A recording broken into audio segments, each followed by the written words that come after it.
kind of phone call from the same organization, how this would be a kind of threatening situation at the national level. So we are in the process of developing this ecosystem where we can see all the counterparts here in Pakistan and all the different organizations working jointly together.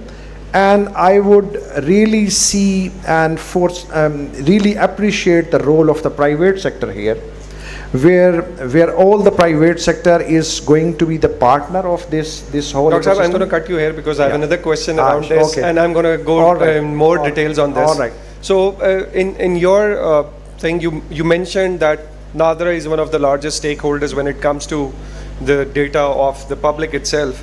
So we have Dr. Mones over here, who's the CISO for NADRA.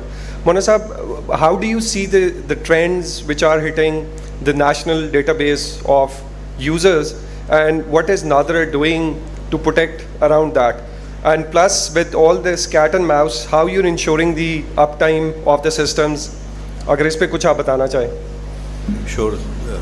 Thank you very much. Faisal Saab, thank you, Faisal Saab, Total Communication, for giving me the opportunity to be here in this great event. Coming to your question, in order to answer this specific, your query, one has to understand that NADRA itself कर क्या रहा है. NADRA के एक तो features और services हैं जो कि आपको नॉर्मली आईडी कार्ड रजिस्ट्रेशन के रिक्वायरमेंट के हिसाब से नज़र आती हैं, जिसमें हमारे एनआरसी इस्टेब्लिश है. We other than that we are also providing the verification services. तो दो डिफरेंट एंड्स हैं जहाँ पर हमने सिटीजन्स को रजिस्टर भी करना है, और दूसरी एंड पे we have to provide the verification services to the clients as well. Coming over to what NADRA is doing for the data protection requirements, yes, we are following the international best practices and standards. The formula is very simple. We are moving from governance, risk management and compliance. In the governance, we have issued the policies. Policy documents are very well elaborated. We are not only issuing the policies for our internal implementation, but for our external partners as well. In that case, we are ensuring that those policies will be implemented as mentioned. We are also conducting the risk management, risk assessment regularly. Compliance checks, yes, we are conducting the compliance check regularly. Regularly हमारे audits होते हैं, compliance होते हैं. And other than that, NADRA के कुछ departments हैं, those departments are ISO 27001 qualified as well. Going over to the other part with the application level security, we have application level security controls as well. The operational security components, yes, we have implemented user management policies, restrictions, role-based access control. हमारे पास है multi-factor authentication that has also been identified as one of the major threat. In the last 1 year, we are ensuring the multi-factor authentication for our own internal users and for the external as well. We have all initiated certain procedures in enhancing the Pak ID application, जिसके अंदर हमने उसमें नए features डाले हैं. We would like उसके अंदर भी we would have better security controls. We have quite enabled, I'm using the word enabled security operations center. In the security operations center, all the contemporary technologies either are available over with us or in the pipeline for the procurement. So that will be, you can say, our intention is to enable NADRA SOC and to make NADRA SOC as one of the ideal SOC of the Pakistan. So efforts are there in the progress. As far as the collaboration with the external partners are concerned, we have in coordination, we are in total support with the NTISB, Rana Farooq Salim, and we are also signed the MOU with the NCERT as well. We are also considering and signing the MOUs with the reputed local vendors. We have signed the MOU with the MOU.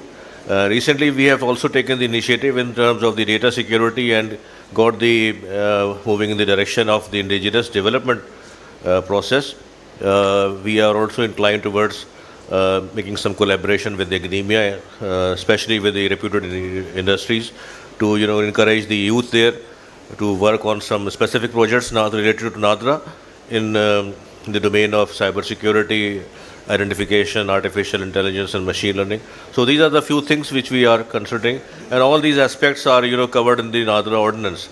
NADRA ordinance section 5 dictates that, the organization authority has to ensure the due diligence and due care and security and safe custody of the citizens' data. So, Dr. Saab, thank you very much for the detailed response. It seems like you're doing a lot in terms of making sure the data privacy of the country national database is taken care of.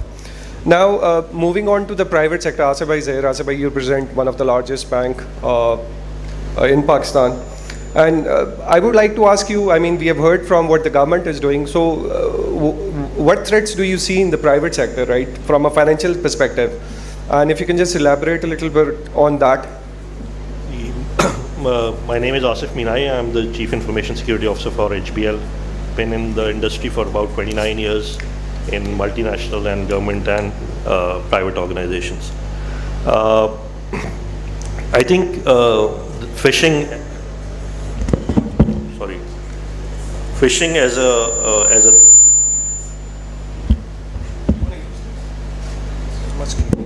hello.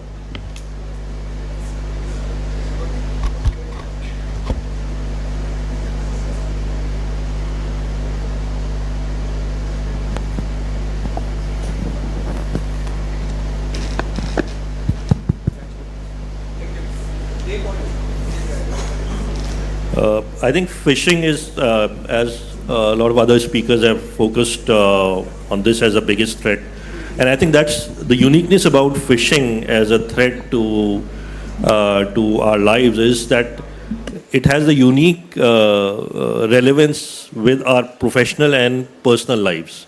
So this is a threat which is affecting our professional as well as personal lives. So I mean, how we are handling our information, how we are divulging our information, both in the personal space as well as in the professional space. I think that's an important aspect. So I think the best difference in this perspective is that it has to be a combination of a little bit of skepticism, knowledge, and smart digital practices that one has to follow, both at the professional as well as personal level.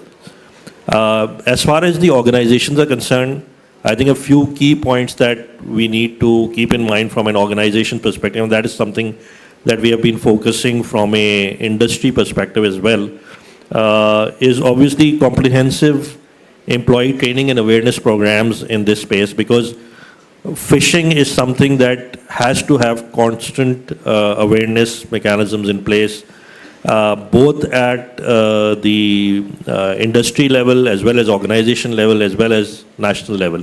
And I think that is an area that in some cases lacks. I use a terminology that people in our part of the world are not data conscious about their data. So basically, I mean, the way we handle our personally identifiable information, which is our sensitive information, even in our daily lives, is something under question. So we use our credit cards, we use our other information in a manner which does not actually reflect data consciousness about our personal information. So that's very important, because we are dealing with the usage of plastic cards. There is sensitive information available on those plastic cards, and that information can be used for online attacks and other scenarios. So I think that's an important element. So awareness is one of the key elements that we need to keep in mind. I think we have talked about multi-factor authentication. Again, that's something that is highly recommended both in our personal interaction with digital space as well as how we are dealing with it within the organization. Email and domain security measures, how your email domains within the organizations are protected against phishing.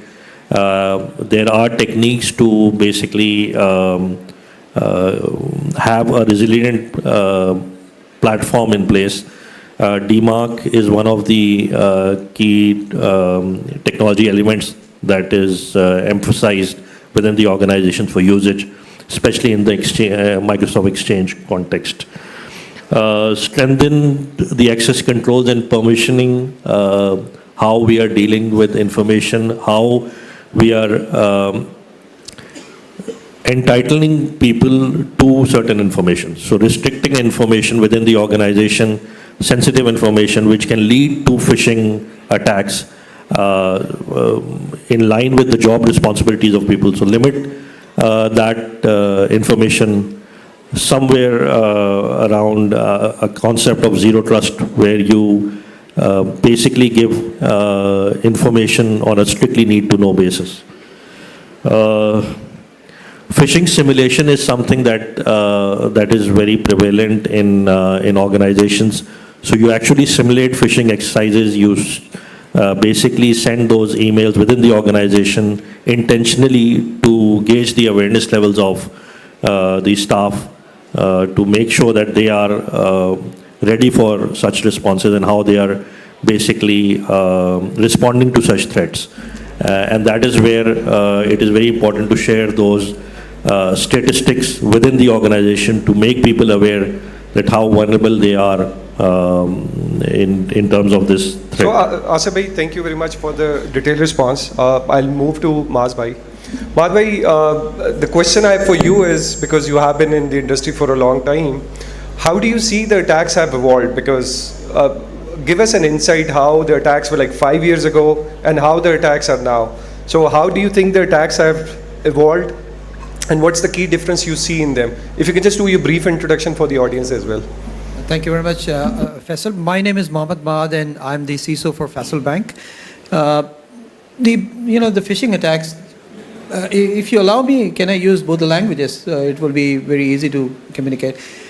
जिस तरह से articulate होते थे पुराने ज़माने में phishing attacks, सो उनका बड़ा बेसिक मोटिव ये होता था कि lure people in so that they can disclose their credentials, and उसके लिए फेक साइट्स रेक की जाती थी, एंड यूजुअली फेक साइट्स किसी एक पर्टिकुलर डोमेन पे they used to react, and those were used as a repository for compromised accounts. From there, we have seen a massive shift. So now legitimate websites were compromised, and new pages were added there, and our bank's website was published on one of the pages of a legitimate site. So the domain is very authentic, so Google or anybody else would not have any kind of question. So this was the second step. Then we have seen another shift from there. Fake apps were coming in. Now, we have our mobile app for multiple reasons for our customers. So a replica or an evil twin kind of copy of those were available in different app stores. So unlike our legitimate apps, these apps are merely presented there to capture the, again, user credentials. Because the whole idea is to gain access into the organization. So things are still happening. Now I have seen that the latest trend is something about adversary in the middle, the man in the middle kind of attack. What they are trying to do is to mix and match different attack vectors and send a malware within the bank, which is not violent in any way. It's not attacking anything. It is just sitting there listening to stuff that is crossing around.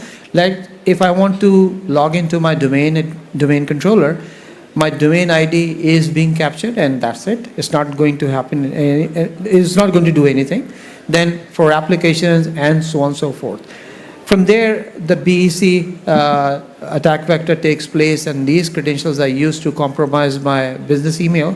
And then from there, attackers can get access. These are the kind of attacks that have rampant here, and for that we have multiple defenses that we have erected. For example, all the communication that happens between systems is now at a TLS level, particular TLS level, so that it is always encrypted. The servers are hardened, and we have a mechanism to review these hardening on a monthly basis. So if there is any kind of gap available, I mean, the person who is responsible for the administration gets a reprimand from us. We do an environment assessment, the cyber hygiene assessment on a quarterly basis, so that we can understand, are there any gaps? Are there any gaps because of the dynamic threat environment outside the organization? The inside organization, we take care of it because there are multiple departments who look after the threat assessment within the bank.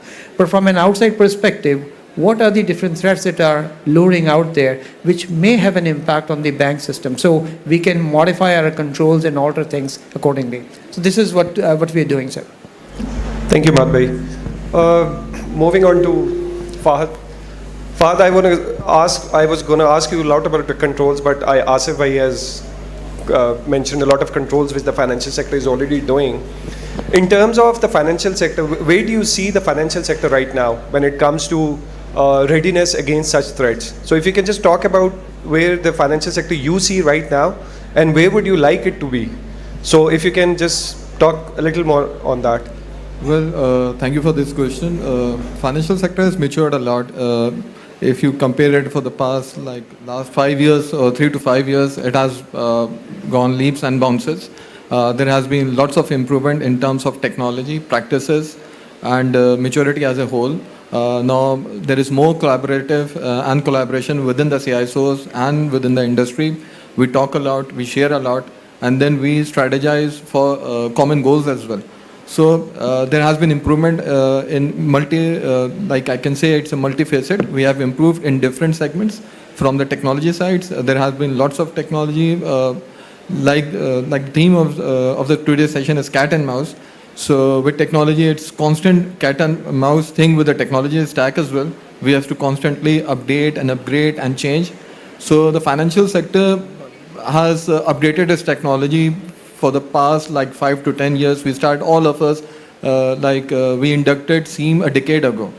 Now we are talking beyond SIEM and building controls around SIEM as well. So it's not only SIEM, there are augmentations around it.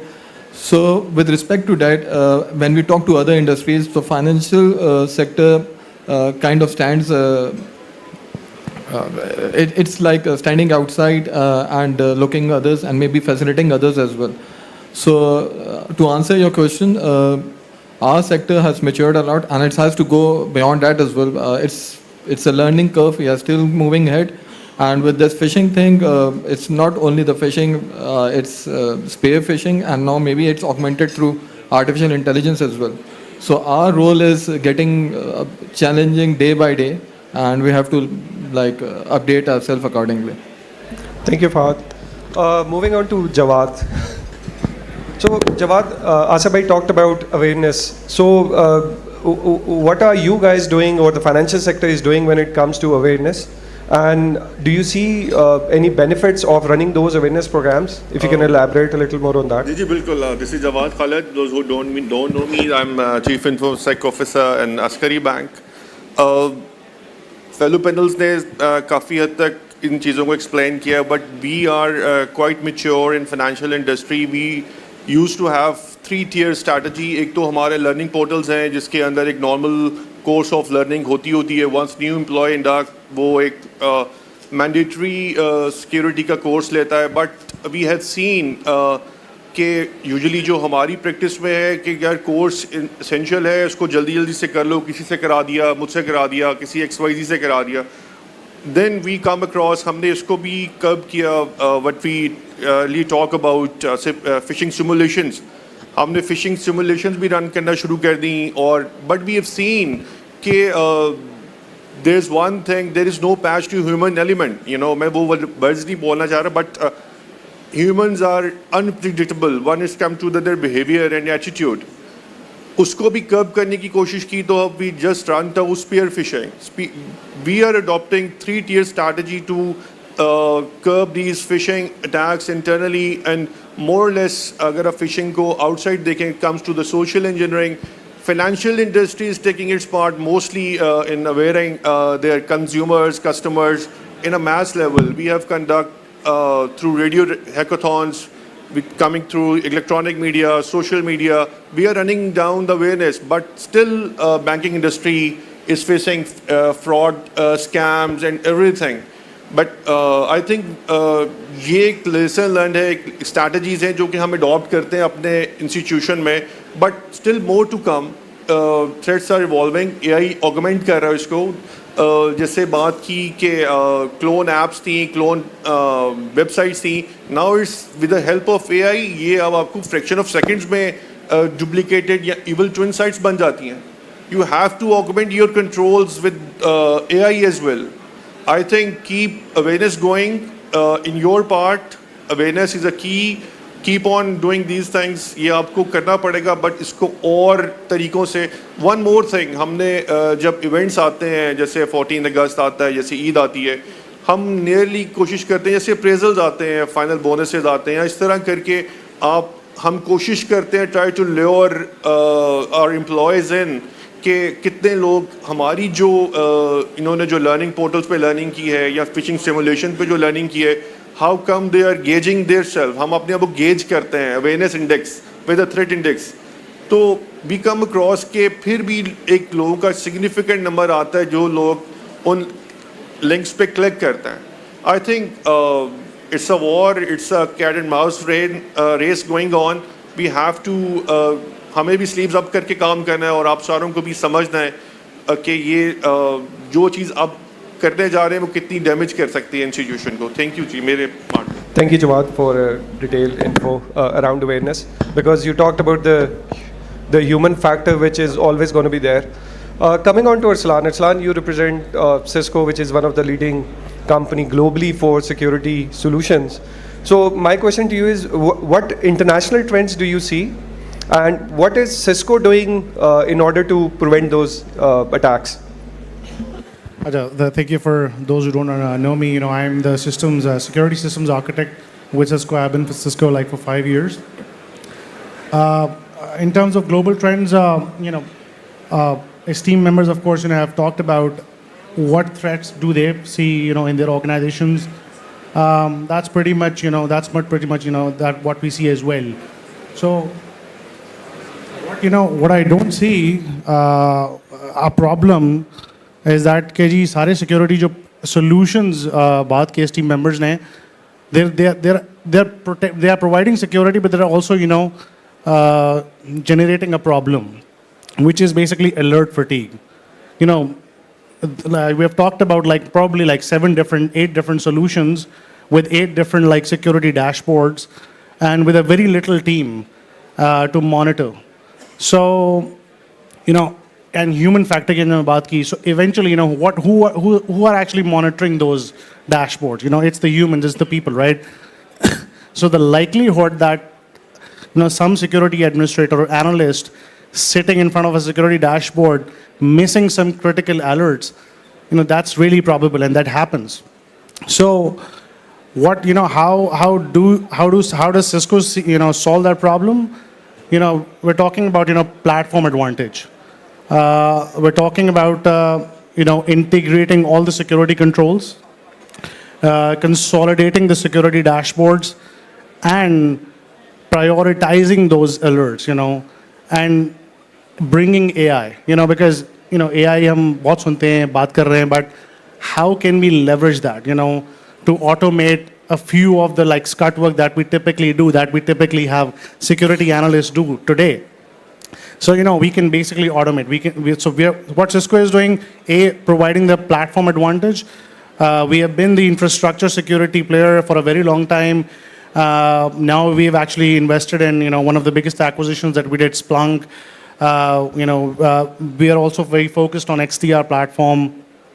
We're also partnering with backup solutions such as Cohesity into providing ransomware protection to different organizations, and on top of that building, of course, AI capability to work across those solutions to help minimize the alert fatigue and prioritize your critical alerts and help you react fast to the emerging threats.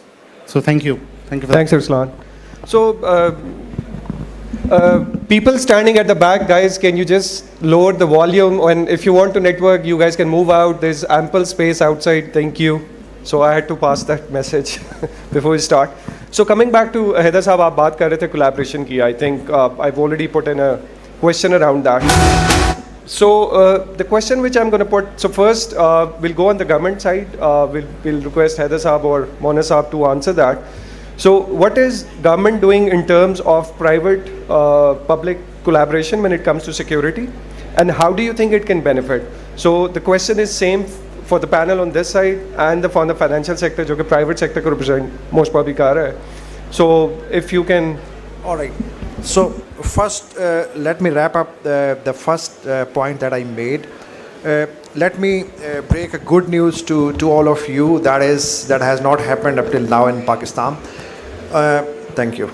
So on the basis of the incident response that we are currently providing to the companies, maybe some of the organization or all of the organization in Pakistan, then all the vulnerabilities that we have found and the threats we have found, we are actually building a kind of national kind of database for that. A comprehensive knowledge base repository. On the basis of that, we are transforming that into the research problems that actually our country faces.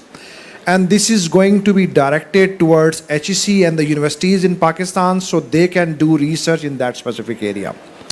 And the second good thing is that the private sector actually can, on the basis of that specific threat vector that we are going to provide to them as a data, they can actually build their 5 years, for example, 3 years, short-term, medium-term, or long-term strategy, that how they can generate their business and you can say the technical solutions in Pakistan and what kind of services are needed actually into the country. So the main objective is we are going to align the research, the government's direction, and the funding that is going to be pumped in, and the human efforts that all the great private sector is doing actually in one direction, that we can build a comprehensive ecosystem in Pakistan. So coming specifically, what kind of initiative that we are currently taking, there are many initiatives that when this whole ecosystem is going to be developed in Pakistan. So we will have the sectoral specific coordinated strategy for all specific sectors, transformed through kind of threat intelligence kind of mechanism that we have developed. And we have to actually roll down this to the actual organization, and it will be coming through their sector regulator that this is the kind of threat vector in Pakistan, and this is something that you have to do and develop your expertise and do research and do some kind of efforts in some specific area. So this is how we are planning to move forward, inshallah. Thank you, Dr. Saab. It's very interesting to know that the government sector is really looking into it, where you have devised the strategy for this thing. Thank you, sir. Your question is developing public-private partnership? Okay. As far as NADRA is concerned, we have taken this initiative, and recently, with sponsoring the indigenous development in the country, we signed a contract with the NRTC, National Radio Telecommunication Corporation, and we procured a large number of hardware devices from them, the firewalls, for our internal network. In addition to that, we are also making certain efforts in which we have requested them to assist us in provision of certain other solutions.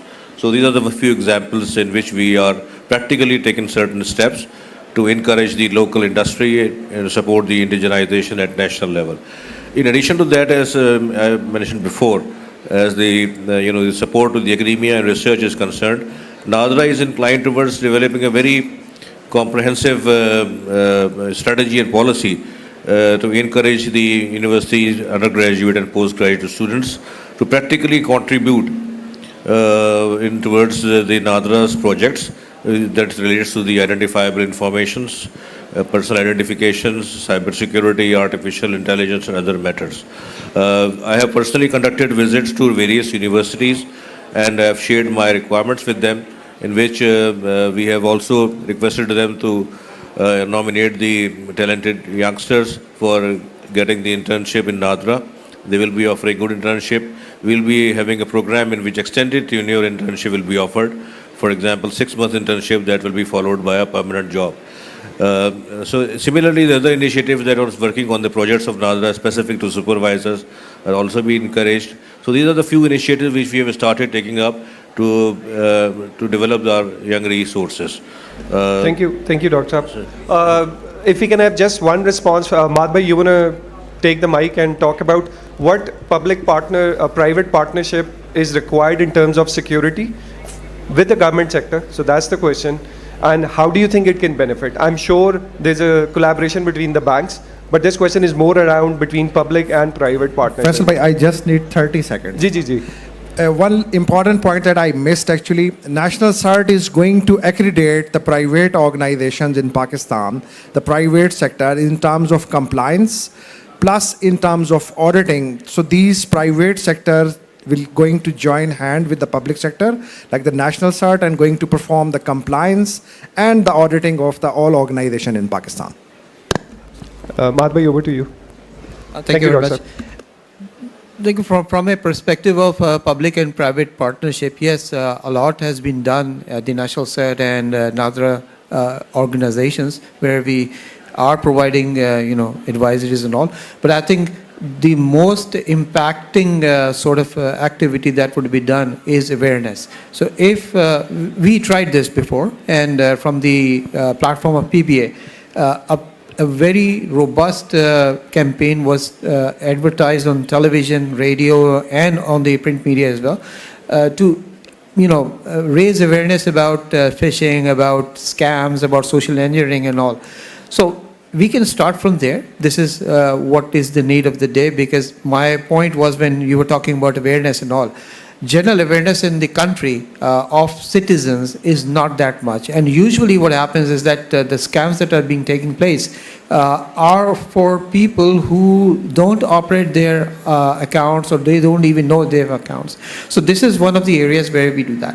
Now, attachments to National CERT, attachments to NADRA from private sector, that is also something that needs to be done, where we can come in there, share our experiences, our expertise, and learn from them as well. Because there is a lot of things to be learned from the government side, because the footprint of any government entity is going to be tremendous as compared to a private sector. We only operate, a tiny bit of technology there.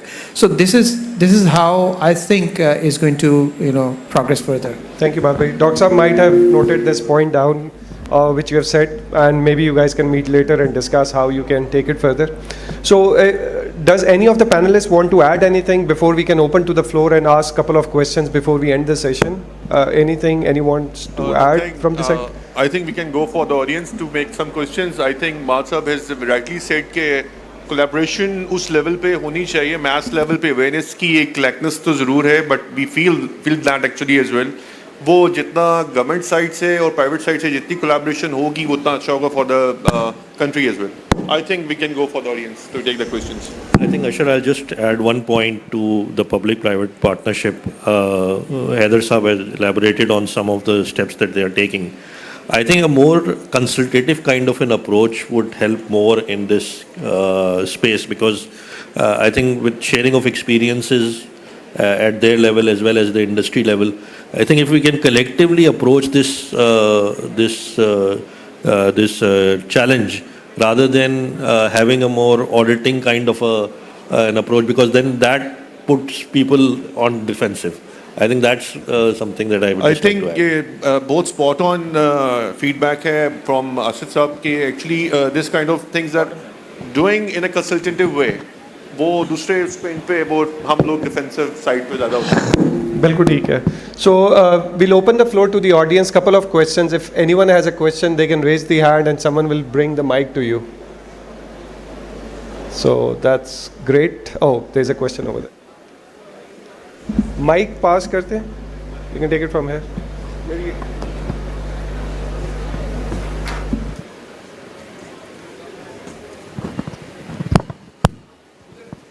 उधर.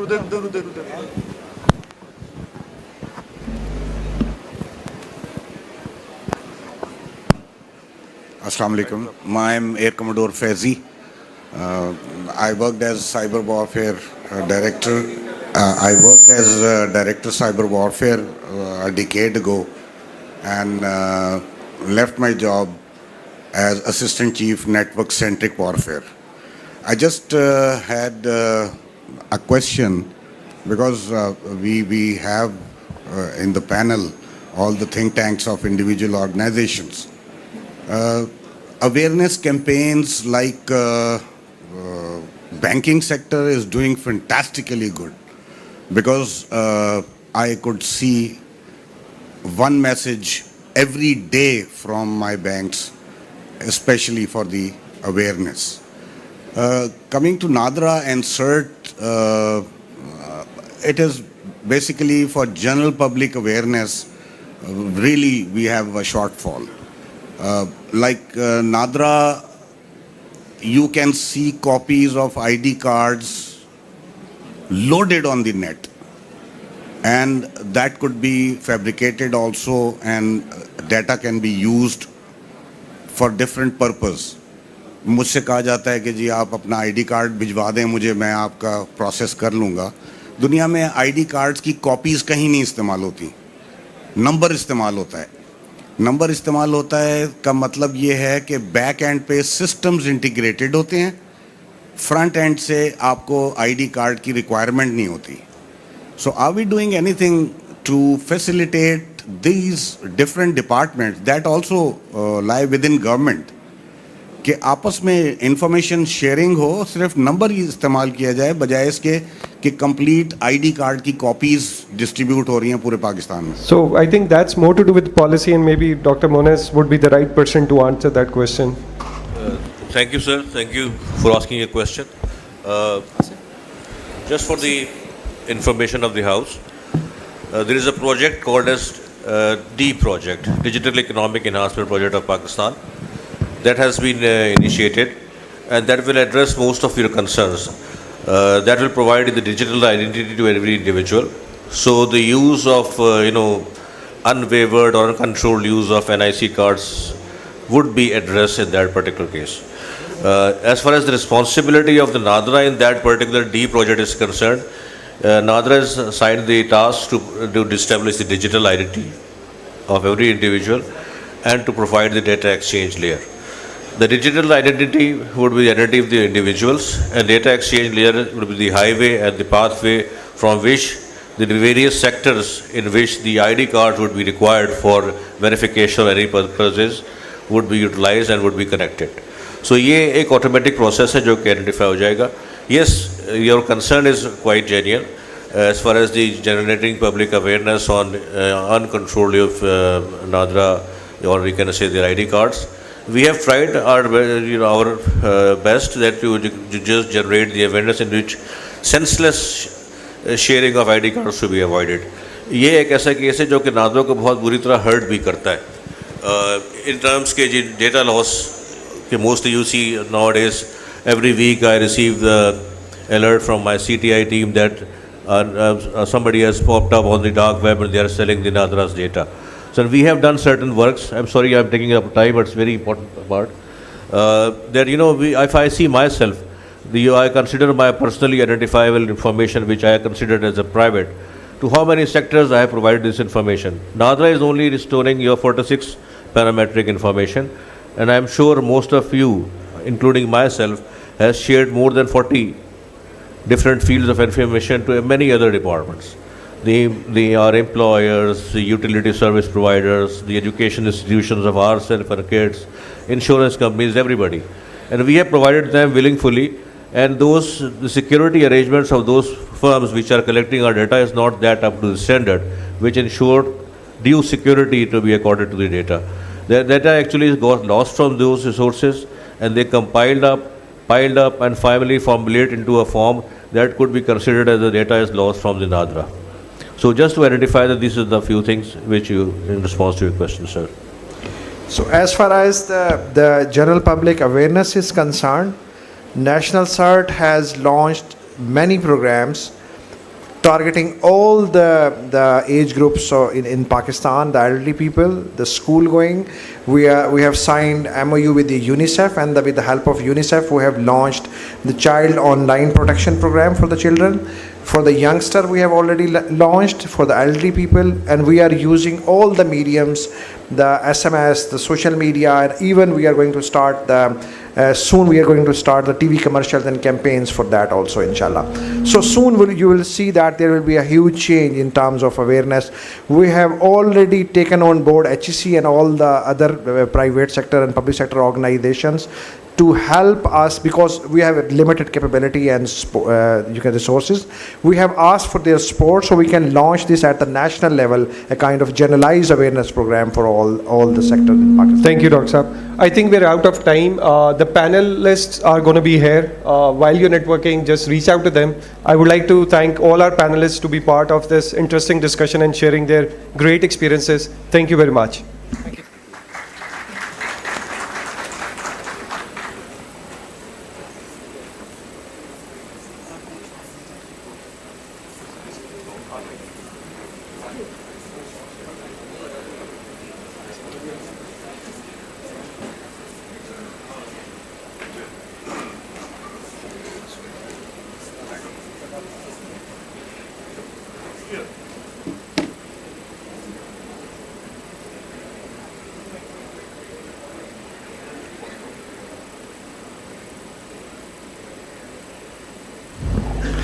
जितनी देर ये हम लोग sofas वगैरह हटाएंगे यहाँ से, I would like to thank, जिधर से एक सवाल आया था, ये नादरा की कॉपी हम लोग जो आईडी कार्ड की कॉपीज़ वगैरह हर जगह पे दे देते हैं, तो हम अपने आप को हर जगह पे, किसी जगह पे भी चाहें वो कहते हैं आईडी कार्ड की कॉपी दे दें, आईडी कार्ड की कॉपी दे दें, तो we are already giving sharing our data. तो बाद ये जो जितनी देर में सोफ़ा हट रहे हैं, मैं अपना पर्सनल वाक़या सुना देता हूँ।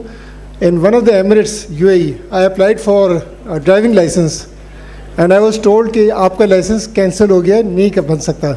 So when I went back and I checked from them, तो पता चला 2017 में somebody used my license number, Islamabad का driving license था, उसके नंबर पे उसने उधर अपना UAE का license बनाया था, one of the Emirates. So it took me about 2-3 months and finally I got my license। और वो तो ये जो हो रहा है, ये साइबर थ्रेट तो हो रहा है। हम जो आईडी कार्ड और ये लाइसेंस की कॉपीज़ वगैरह जो हर जगह पे मांगी जाती है, that is also itself is a big threat. तो मेरे ख्याल में इसका भी कोई इलाज होना चाहिए नादरा की तरफ से कि हर जगह पे ना मांगा जाए, किसी न किसी तरीके से they should go on the site and find out.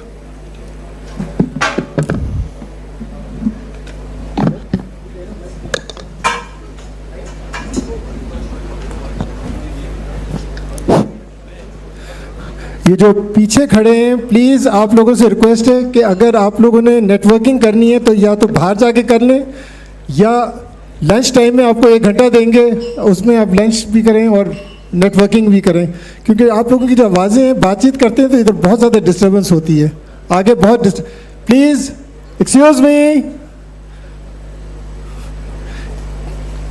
Thank you. अगर आप लोग मेरा हाथ देख रहे हैं तो काइंडली या तो कीप योर वॉल्यूम लो और please go outside, step outside, वहाँ जाके बातचीत करें, इधर ना करें। Thank you.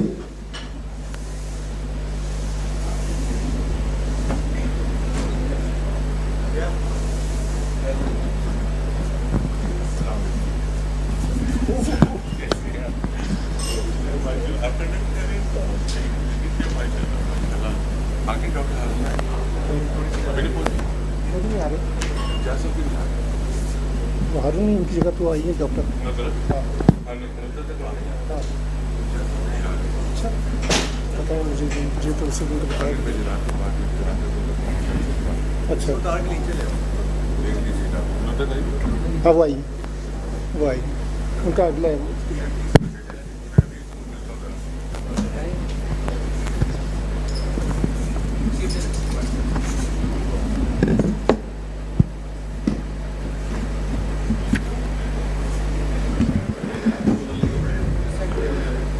Next in we have an exciting presentation by another overseas guest. Since I would request, मैं अभी उर्दू में कहूँगा आप लोगों से कि प्लीज़ ये बाहर के हैं मेहमान, इनको ज़रूर सुने, और जो लोग बातें कर रहे हैं पीछे उनको बार बार रिक्वेस्ट कर रहा हूँ, प्लीज़ जो पीछे खड़े हैं बातें अगर करनी है ज़रूर करें, मगर बाहर जाके करें। आप लोग डिस्टर्ब कर रहे हैं इस जगह पे, और चूँकि वो बाहर के मेहमान हैं मैं इसलिए दूसरी ज़बान में बात कर रहा हूँ। We have another overseas guest, Mr. Dmitry Berezin, Global Security Solutions Expert, Kaspersky, who will deliver his presentation on Cybersecurity 2024, the threats and trends that defined the year. Please welcome him on the stage.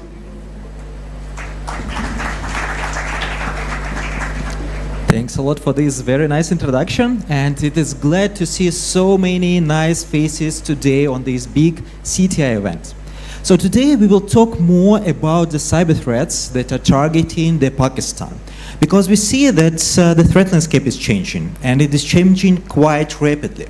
We will talk in more detail about the global threats, the META threats, Middle East, Turkey, and Africa, and the threats targeting the Pakistan.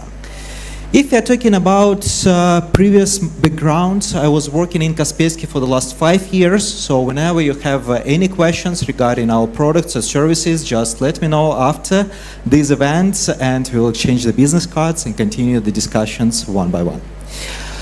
Of course, all of you knows about Kaspersky, because we are on the market for the last 27 years. It is a huge amount of experience and expertise. We have more than 400 million of endpoints. So just imagine the amount of telemetry and knowledge that we can extract from that big customer base.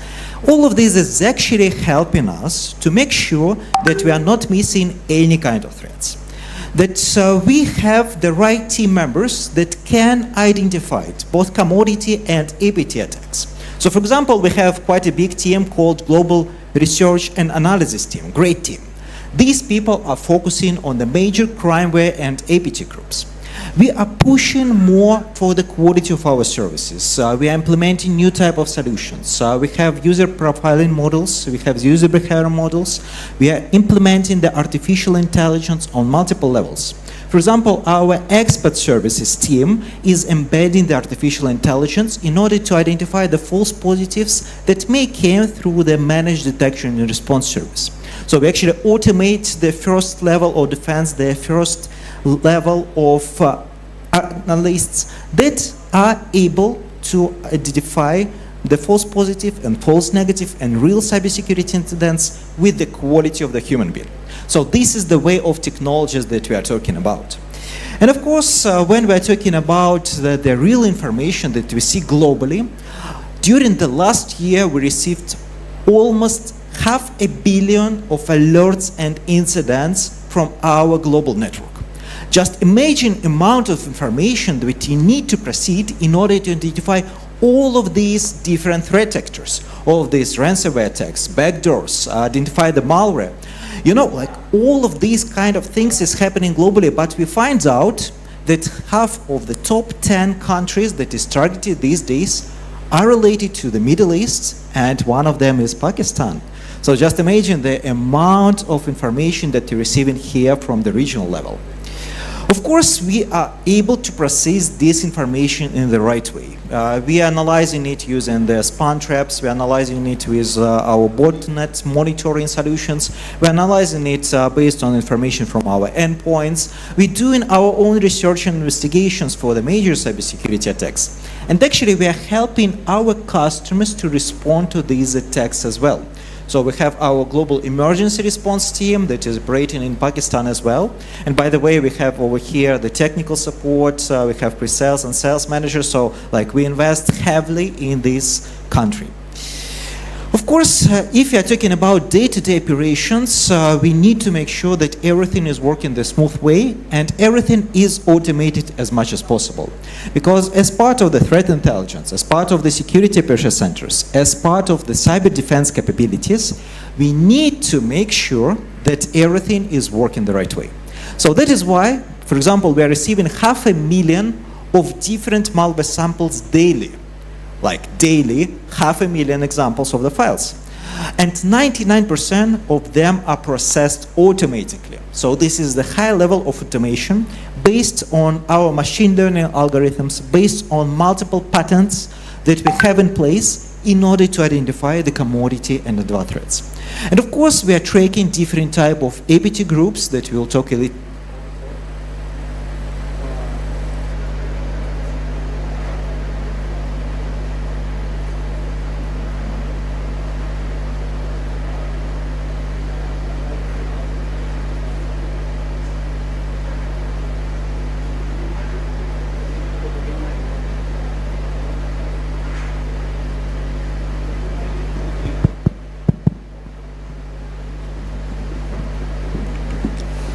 Okay, and if you are talking about the cybersecurity attacks, the major type of attacks that we see these days are related to the ransomware. You can see like almost 66% of our customers are very concerned about it. And this is based not only on our like feedback and surveys, this is actually based on the statistics that we see on the global level. So for example, if you're talking about ransomware, we are deeply investigating their latest changes of how the APT groups are working and how the crimeware is occurring. So as you can see right now on the screen, there is multiple stages, and we see that the trend is changing. So before, like all ransomware attacks was done by one APT group, by one crimeware group, someone financially motivated. But these days they are distributing the activities between multiple groups. So one group is responsible for the initial access, another group is responsible for lateral movement, another one will talk with you in order to identify the amount of money that you can pay in order to decrypt your data. So these days the ransomware as a service, these type of activities are increasing. That is why you need to be more prepared for these type of attacks. And in order to be more prepared, you need to know like who will target you and how to defend against it. So who can target you is available through our threat intelligence portal. So for example, right now you can see like a big amount of different type of APT groups that was active in Middle East, Turkey and Africa that is related to the ransomware, that is related to the encryption, that is related to the data leakage situation. So all of this will demonstrate that the attacks are happening, the amount of the attacks is growing. And it is not only the global problem, it's also what we see in Pakistan. So here is some details. If you're talking about amounts of ransomware, 1 of 50 customers during the last month was targeted by ransomware in Pakistan. So just imagine that you have like probability of 50% that during the next 2 years, you will encounter the ransomware on your corporate or personal laptop. This is a huge amount of attacks that's occurring right now in Pakistan. We are talking about increase in the spyware, like 63% increase in spyware compared to the previous year that we see in Pakistan. And of course, huge amount of attacks on the financial sector, not only on the core bank system, but also on the consumer market, on those who are using Android, iOS and other devices in order to receive the financial service. So for this, we have 114% year-over-year growth in Pakistan. So you need to protect not only your own infrastructure as an enterprise or government authorities, but you also need to make sure that your clients, the citizens of the country, is fully protected. And of course, in order to do this, you need to know at first what is happening. So for example, we as Kaspersky has our threat landscape portal that is available for our customers. So they can see, for example, like you can highlight, like, please show me the threats that is happening right now in Pakistan. And it will update the information in real time. It will show you, for example, what kind of tactics, techniques and procedures are done at this very moment. What information we see from the defense capabilities. For example, what kind of indicators of compromise is available. What kind of Sigma rules you can implement as part of the correlation engines. You can embed in your strategic activities the information from our APT and crimeware reports. So if you are talking about the Pakistan specifically, we have almost 5,000 of different type of artifacts, the records and signatures that is talking about the threats in this very country. And of course, based on that, this information, you can go deeper and deeper. So you can look at specific Sigma rules. You can go in more details about the APT groups. And just last month, we published the new report about the Sidewinder. So Sidewinder is the APT group that is quite active in Pakistan. And just last month, we published the information about the detailed report that was conducted by our subject matter experts, that was conducted by our global research and analysis team members, with all of the details, with reverse engineering of the source code and DLL libraries that was used as part of these attacks, with recommendations of the proactive and detective measures, and with recommendations of what you should do in order to be protected against the similar type of attacks in the future. So this is what we are doing for the country level. And just to let you know that we have a huge amount of information that we are willing to share with you. For example, last year, we developed multiple reports regarding the major APT incidents that we encountered during the last few years. This is the set of articles covered by the common name Operation Triangulation.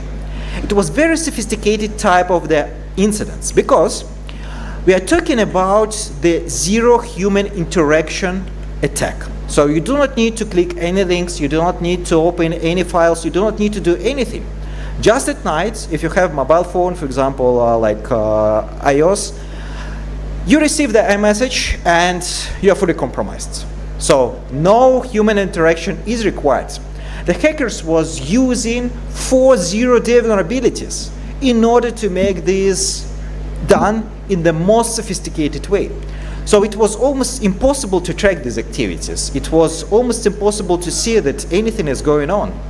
So when we was talking about the APT groups of this kind, you actually see that they are trying to hide their traces as well. So when they are trying to make sure that if there is some kind of a person that is trying to do forensic investigation of the malware, what it will do, according to the statement number 5, it will remove all traces of its presence. It will self-remove all information about all DLLs, all files, all changes that it did on mobile phone. So when the forensic investigator is trying to create the image will be just empty. That is crazy. And this type of malware is able to track all of your activities. So we find out that on iOS device, they was able to read the messages in WhatsApp and Telegram. They was able to read all SMSs and see the phone calls.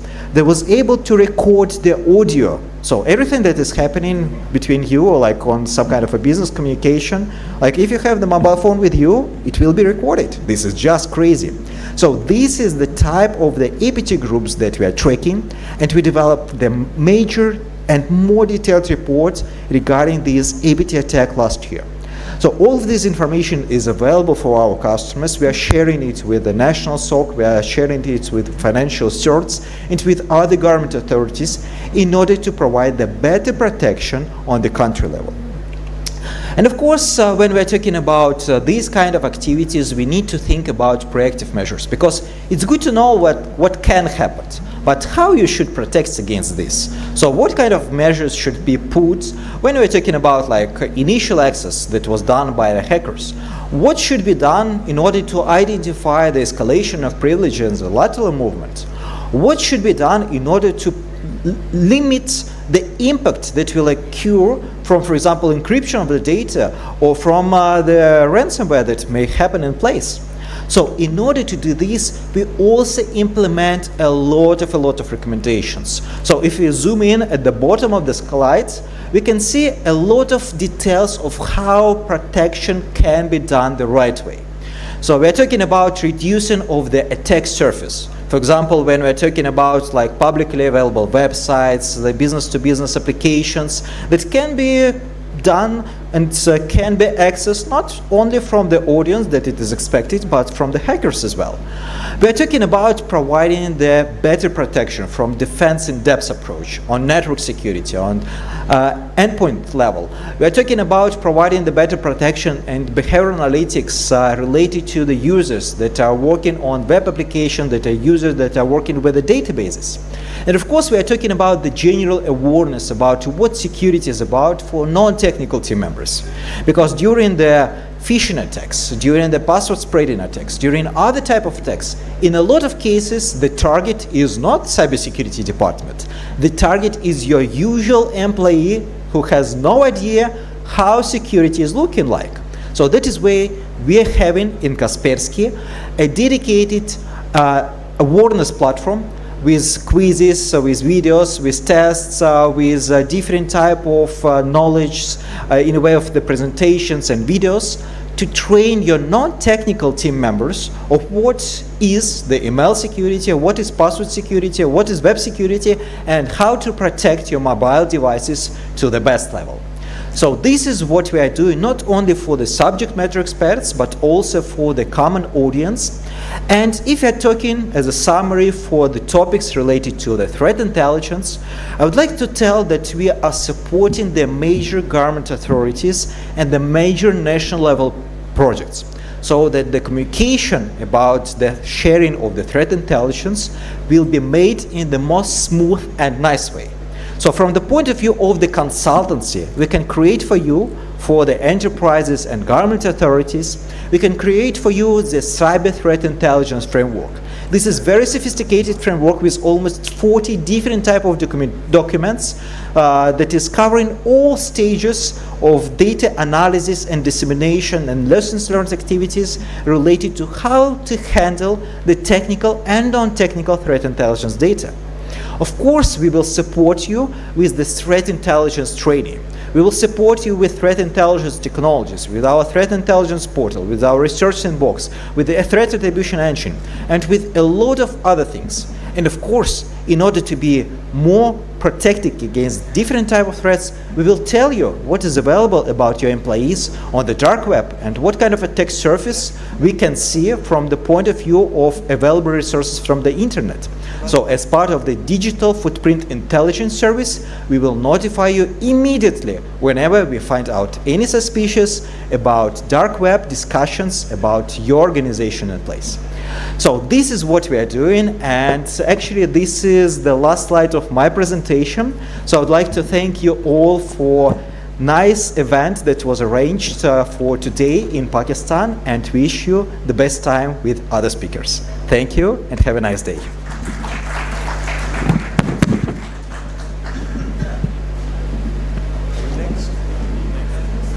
Is it work? Oh, okay.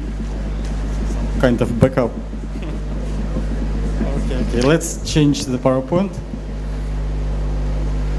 Oh, it's me.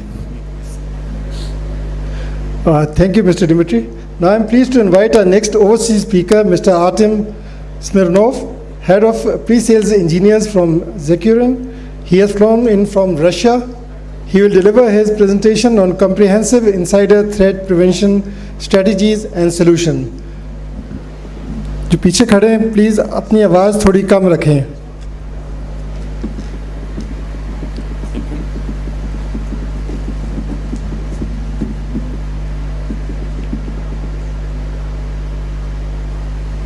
Okay, it's work. Let me jump from APT attacks, and I would like to share with you the new concept and new idea how to protect your organization and your companies against the internal fraud and potential data leakages. Today here, my name is Artem Smirnov, I'm from Zecuron. Today we also have here our best friend, value-driven technology distributor S2. I would like also to invite you to our booth. You can see it on the corner, red panel. It's S2 booth. We are ready to share with you the technical details, making some networking, and please continue your. We are ready to continue our discussion there on the booth. Let me move to the next. I'm from Zecuron. Zecuron is software vendor which provides the security against the internal leakages. We established it in 2001 and more than 10 years on the market. Today we visit Pakistan with our friends. Our friends invite us to participate in this session. Let me also say thank you again to our colleagues. Hamad is already here.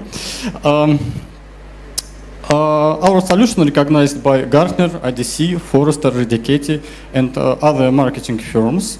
We can share this here. And Zecuron is has the following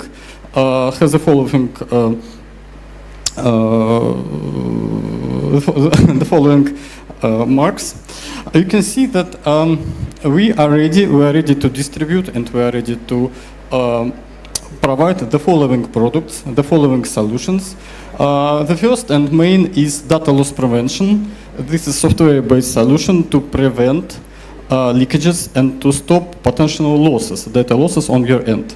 No, we have all necessary tool to monitor networks, to monitor endpoint, do discovery crawling, also apply user protection for internal guys. And also in our portfolio we also have a data center conduit protection tool, data DCAP, and also network security solutions. They all are standalone, but you can combine it based on your needs.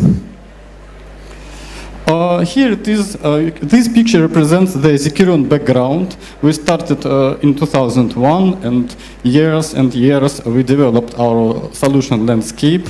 And now in this year, last year, we also apply DCAP and next generation firewall. This year we represent a new concept. This concept distribute the following landscape. We can apply data loss prevention on the corporate perimeter. This tool will protect and identify potential losses. Also, you also could implement DCAP capturing tool, which will scan and identify documents and sensitive assets inside your network. And also in our portfolio, we can also use and apply next generation firewall and secure web gateway that already exist. And then you will have some kind of landscape of solution for every certain companies. This belongs to the SMB market, and also we're ready to use it in enterprise. The following landscape is useful for all companies from all industries. It could be financial industry, I don't know, government, and other entities. You can use the following options. We are ready to, we would also to share the idea that you can start to apply Zikurion products in the following manner, in the following methods. First, each company should know their data. It will be very useful to identify sensitive information, apply data categorization, and use the DCAP with the policy, which will help you to do this crawling and data classification. And then you can also apply DLP based on the existing policy that already exists after the DCAP implementation. We can use the data loss protection with the same policies and set up blockage if needed, data monitoring, and compliance analysis. All features are there on DCAP and DLP. This is kind of a product synergy, two products in one place, in one physical implementation. And use this product together, you will receive additional value, apply user profiling, and understand your data inside your organization. Let me also provide more details and share the Zikurion landscape in terms of our models and components. We have the following suite for data loss prevention. Here it is, 3 models: traffic control, it's data in motion; device control, it's data in use; and discovery, it's a crawling data in rest. This DLP suite exists since 2005, and we are totally rebuilt in 2014. We include also new modern technologies and provide a new concept in solution programming stack. Very quickly, do not waste your time with these deep technical details. Here it is, the panels. You will have some kind of security operation center, which will consolidate DCAP and DLP incidents in one place. You will have necessary dashboards in your web browser. This dashboard will be applied on, will be updated on the fly. You will see all changes. You can see users. Also, system provides user behavior analysis, emotional control, monitor user connections. You will see everything about the certain guy, the certain monitored users, and then system will consolidate necessary information to do quick user profiling. You will have behavioral profiles, risk-based assessment, and detect the anomalies if they will exist, will appear. I forgot to mention that DLP, we provide two options for DLP implementation. It's based on your customer choice, and most of the customers, they start with compliance, do only compliance, the monitoring and labeling. Then for advanced customers and advanced compliance policy, we are ready to implement blockchain on the fly, do prevention on the following channels, on the network channels, and do some kind of proactive protection.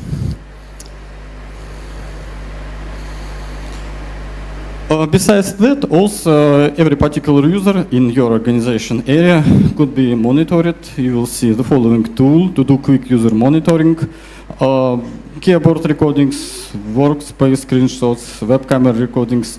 It's all on board, and you can launch and run this tool for the certain policy and the most sensitive policy users, sorry, and the most sensitive computers. By the way, also some values, some new values for the DLP market, I can share it here. We're ready to present a new feature. I think it's a new feature on the market. You know that most of the tricky guys, they just do a screenshot of computer workspace. This is their mobile phone. No, do a quick screenshot. Let's do a photo of the screen. It's the most useful way to steal some sensitive information. And to prevent this potential data loss vector, we include that artificial-based algorithm in our solution on endpoint, an endpoint agent. This tool will identify the snapshot through the user web camera on the user laptop, and once we will see the mobile phone frame here, system will do alerts and push notifications to security guys. You can see mobile phone in my hands, and system will do necessary alerting once it will appear. It's a new feature on the market. I think it's very useful to protect data stealing. Also, screen watermarks is also there. I think it's quite a typical feature for the modern DLP systems, but it's also on board. Very quickly, do not waste your time these technical details. These slides belongs to system engineers. You can see that we can install Zecurion components on-prem for guys who want to use on-prem implementation. And also we are ready to build Zecurion in the cloud. Cloud is also possible. Also we have the following techniques to do technologies to do data classification. You will see the following algorithms. You can see dictionaries, regular expressions, digital fingerprints. These tools will help you to do data classification and data analysis, text data analysis. Also, Zecurion has necessary tool for monitoring, to do network monitoring. They all are here. We can see messengers, SSL encrypted traffic on the browsers, email, social medias. They all are here. What is also important is that we are ready to work with these messengers: Skype, MS Team, WhatsApp, Telegram, and we can also do blockage. Physical blockage on the fly for the most tricky person who will try to push and broadcast some sensitive information on the WhatsApp and Telegram chats and sessions. Device control is endpoint-based capability for the guys who will apply control on the endpoint devices.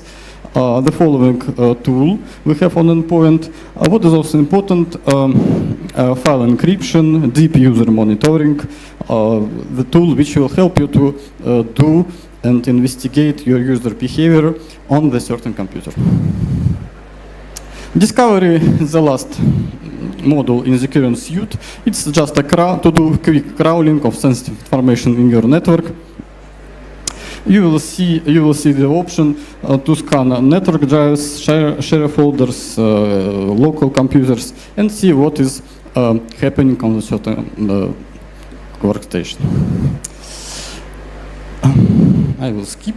Also, we have incident response workflow. It's the Jira-like task tracker for security operators, for security team, for team in security operations center, which will help you to organize the collaborative work and do track the tasks in the useful interface in your web browser. No, let me also summarize what I said above. This is the key feature of Zecurion. Let me explain it one again. That Zecurion has all necessary tool to apply monitoring and perform data protection on gateways and endpoints. We are ready to install Zecurion components with more than 10 deployment options. You will have user behavior and risk-based analysis. We will see everything which belongs to the certain computer and user. You will have profiling option to do analysis. And also we are ready to do quick implementation and maybe POC. This is the full archive, one unified policy in single web console. That will help us to do quick implementation with more than 100 of pre-installed logs and reports for security guys. We're ready to provide this out-of-the-box feature for our customers. No, I think in general I'm done. That's all from my end. I think we have 1 minute also in my time slot. Thank you, colleagues. Once again, we're ready to continue on our booth on the red wall. Me and my colleagues from the S2 will be there. We are ready to do networking.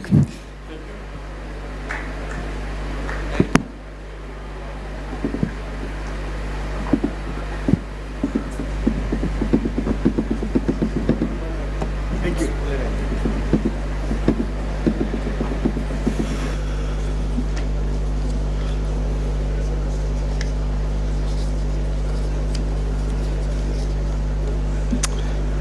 Thank you, Mr. Artem, for such an insightful presentation. जैसे एक अच्छा teacher होता है ना, वो कहता है कि पीछे जो खड़े हैं ना लोग, उनमें से किसी एक को बुला के कहें कि इधर आके खड़े हो के सुने कितना डिस्टर्बेंस है, आप लोग जो बोल रहे हैं काइंडली आवाज़ अपनी आहिस्ता रखें. जो पीछे खड़े हुए हैं लोग काइंडली आवाज़ आहिस्ता रखें क्योंकि आगे वाले डिस्टर्ब हो रहे हैं, उनको समझ नहीं आ रही है. प्लीज़ आहिस्ता बोले वो जो पीछे खड़े हैं. Next in line we have Mr. Hamad bin Nasir, BU Manager, IBM Solutions and Security from GBM, who will be presenting on navigating the evolving threat landscape, reimagining Security Operations Center services. Mr. Hamad bin Nasir.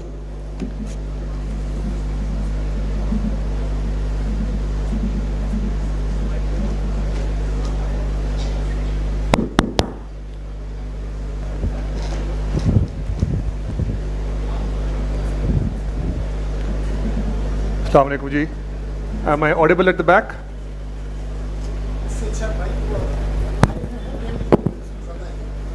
Am I audible at the back? Yes, I think I am. Okay ji, my name is Hamad bin Nasir. I represent GBM. I'm going to talk about this topic. But before I start, I need to break down my topic into 3 portions. 1, we are talking about an evolving landscape. 2, we are talking about how we need to navigate. 3, we need to reimagine ourselves in terms of the service delivery we are doing for to eradicate or mitigate this problem. This is myself, security check, same person.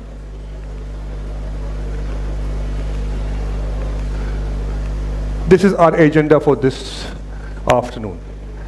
Okay, let's evaluate this problem that we have, that we live in a world that is moving towards cloud and has been moving for the last 10, 15 years. To augment that, we have a situation where, because of cloud, people are doing digital transformation.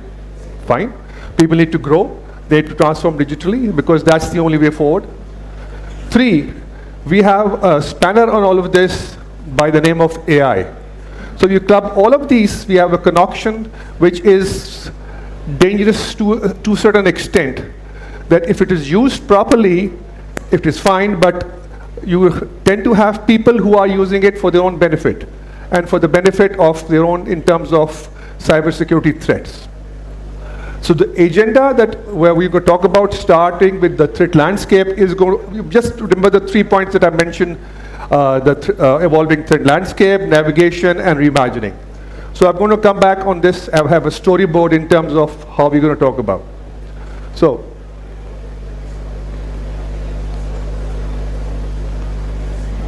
this is a threat landscape, because you see, when people move towards cloud, it is just an analogy that people will understand in Pakistan, that just think that you had a electricity switchboard in your home, it was inside your home, within your four walls. To reduce the cost, you put it up on the street. It made sense because the cost was going to be less, but the risks or the threat landscape increased. Once the threat landscape increased, you had people who could use this threat landscape to their own benefit. We had phishing. Phishing, because as was mentioned by other speakers over here, it all starts with the identity theft. So you do phishing, identity theft, it is going up by 71%. Once you have an identity, the theft has been identified, that you have an identity which has been compromised, you have a risk of data breach, which is also going up. What we need to understand over here is that globally, this is the average, 4.8 million is the average internationally, but in our region, that is the Middle East, it is twice the amount, which is very clear in terms of the work needs to be done, that we are not up to the global standards in this region at least. And is also, if you can see, the major factors are being affected is healthcare and financial, because that's where the money is. Because you see, we are against people who are cybersecurity or those people who are having these attack vectors. They have a lot of, in terms of motivation, because that's the bread and butter. So they are going to go for the people and companies where those financial benefits are. If you come down clockwise, you see, what happens is that we as individuals and companies tend to follow trends. There was cloud adoption was a trend, let's go to cloud.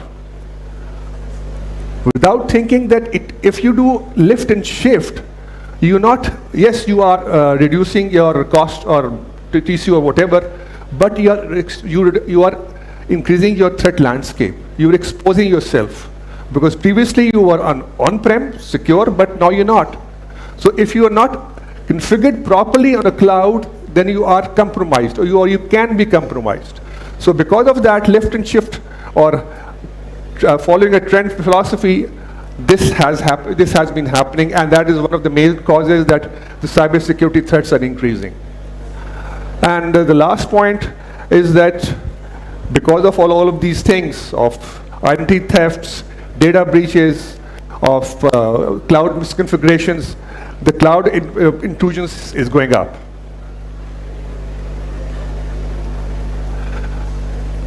Now, this is, it will not me who is saying that cloud is, or the cybersecurity threats on the rise.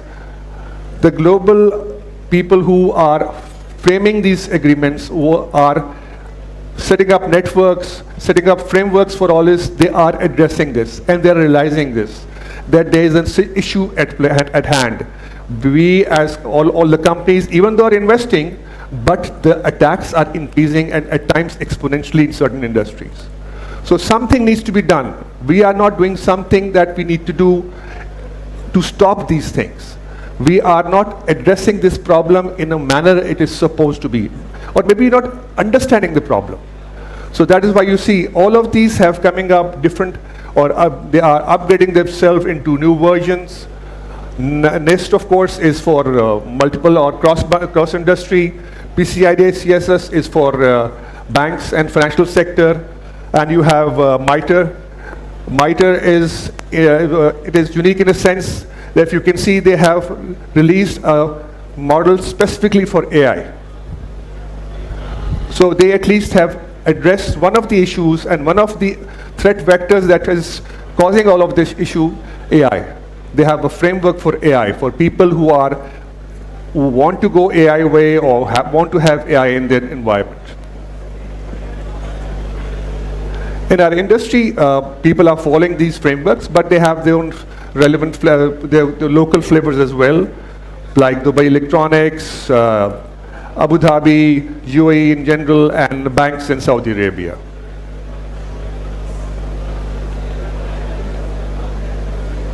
So now we have discussed the main elements. We have discussed what is because of this amalgamation of things that has happened. What is the industry going towards? What is the threats landscape about? And we'll talk about the evolution of cybersecurity. As I said, people or companies tend to grow. Nothing wrong with that. But if you are growing, then what you need to understand is that they are challenging for growth.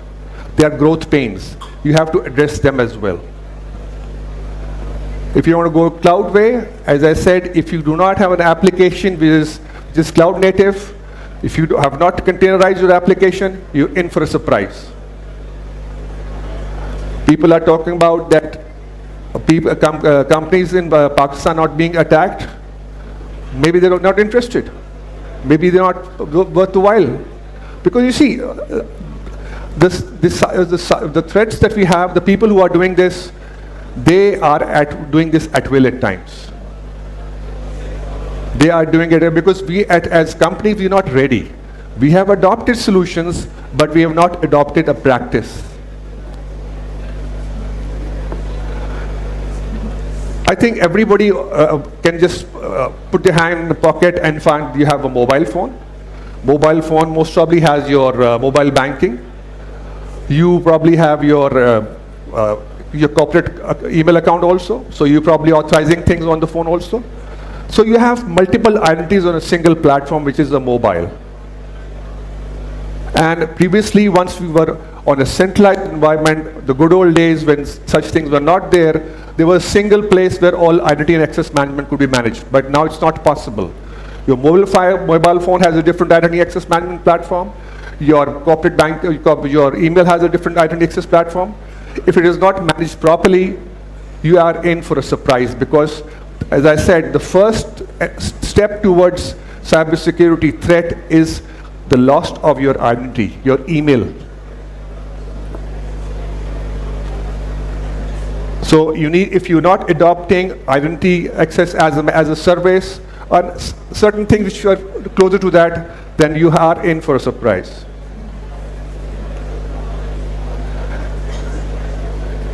What used to happen previously in last 10 years I've seen, and I think it continues to do so in our industry, people open up companies like, Gartner, Forrester.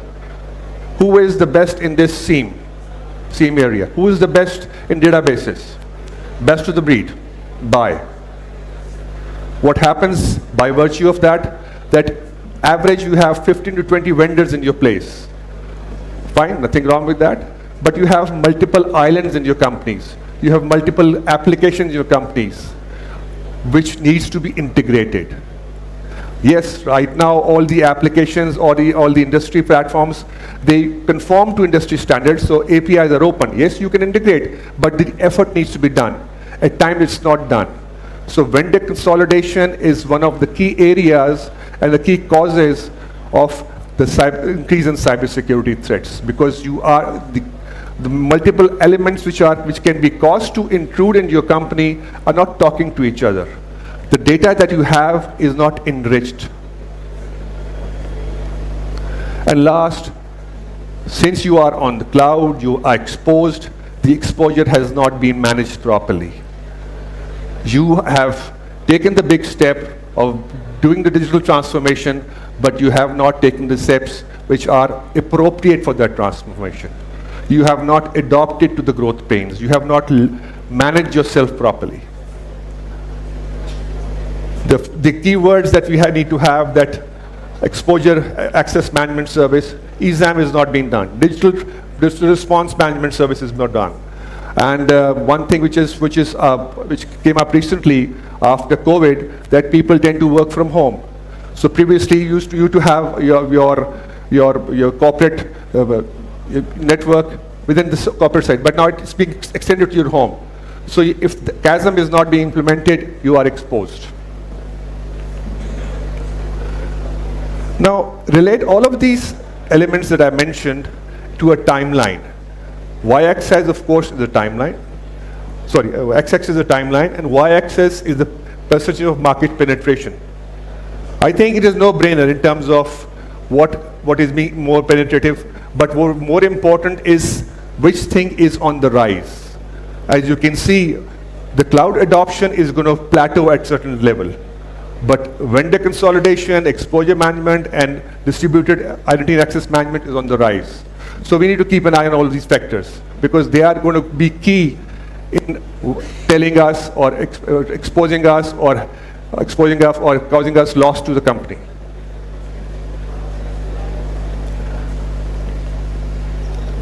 Let me just take back to explain this graph. The idea for this slide is to tell how you intend to invest in terms of security and applications and what is the way forward. If you see this circle, you need to see it inside out.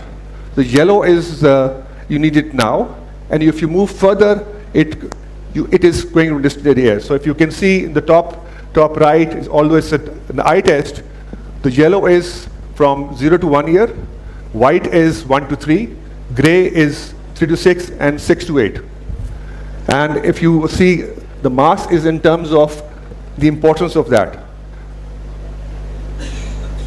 You can have multiple industry, part of multiple industries. You can be part of any industry, but I think in terms of relevance, these steps are going to be common to all. If you are doing dynamic cloud control, you need to have secure access edge right now. You need to invest in these areas. Because if you're not doing it, you're exposed. Identity and access management.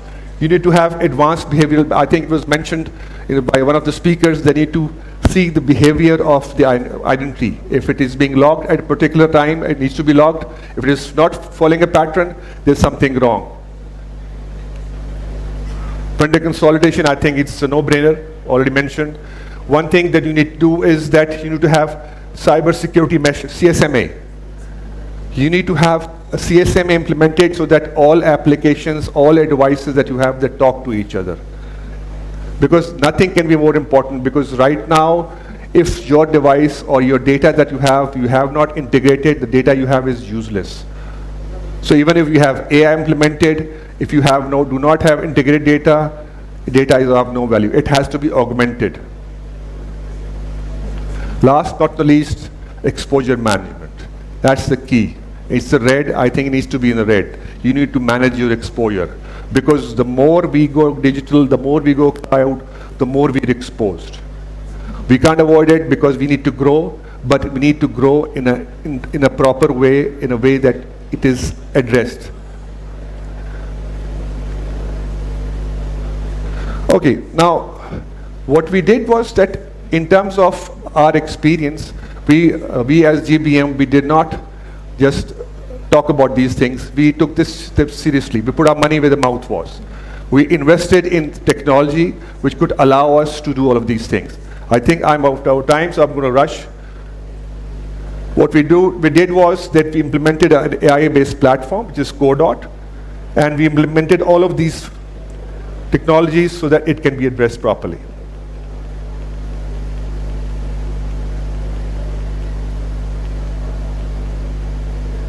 Codot was a company that was acquired by us by 2 years. It's an AI-based company. It gathers data from all of these technologies that you might have and talks to each other. This is what differentiates us. I'm going to rush. I'm out of time. Why GBM? We are working in multiple sectors. We are appreciated by the clients and industry.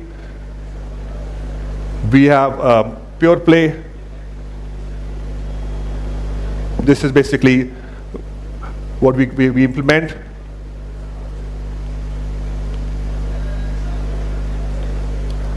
And if you have more to talk about, our stall is there.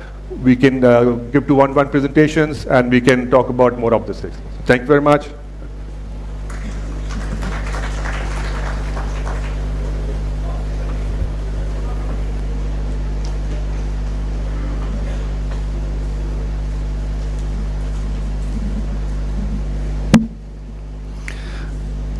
एक अच्छी चीज़ है कि मेरे ख्याल में भूख की वजह से लोग थोड़ा सा कम बोल रहे हैं.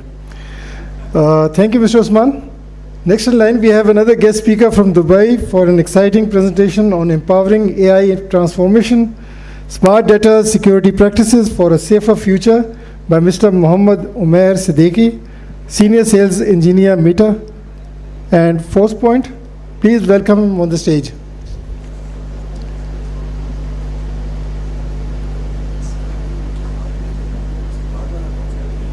कौन है पहले?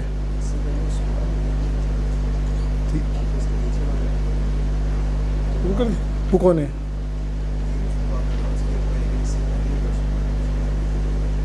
उस्मान साहब किधर? Where is उस्मान साहब? किधर है? नहीं है ना?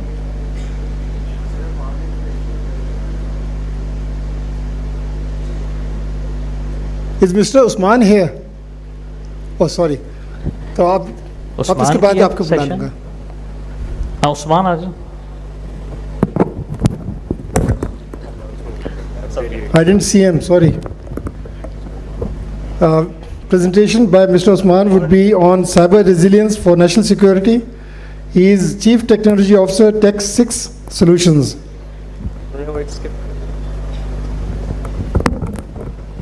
छुपे हुए बैठे तो नजर नहीं आए. Mr. Usman.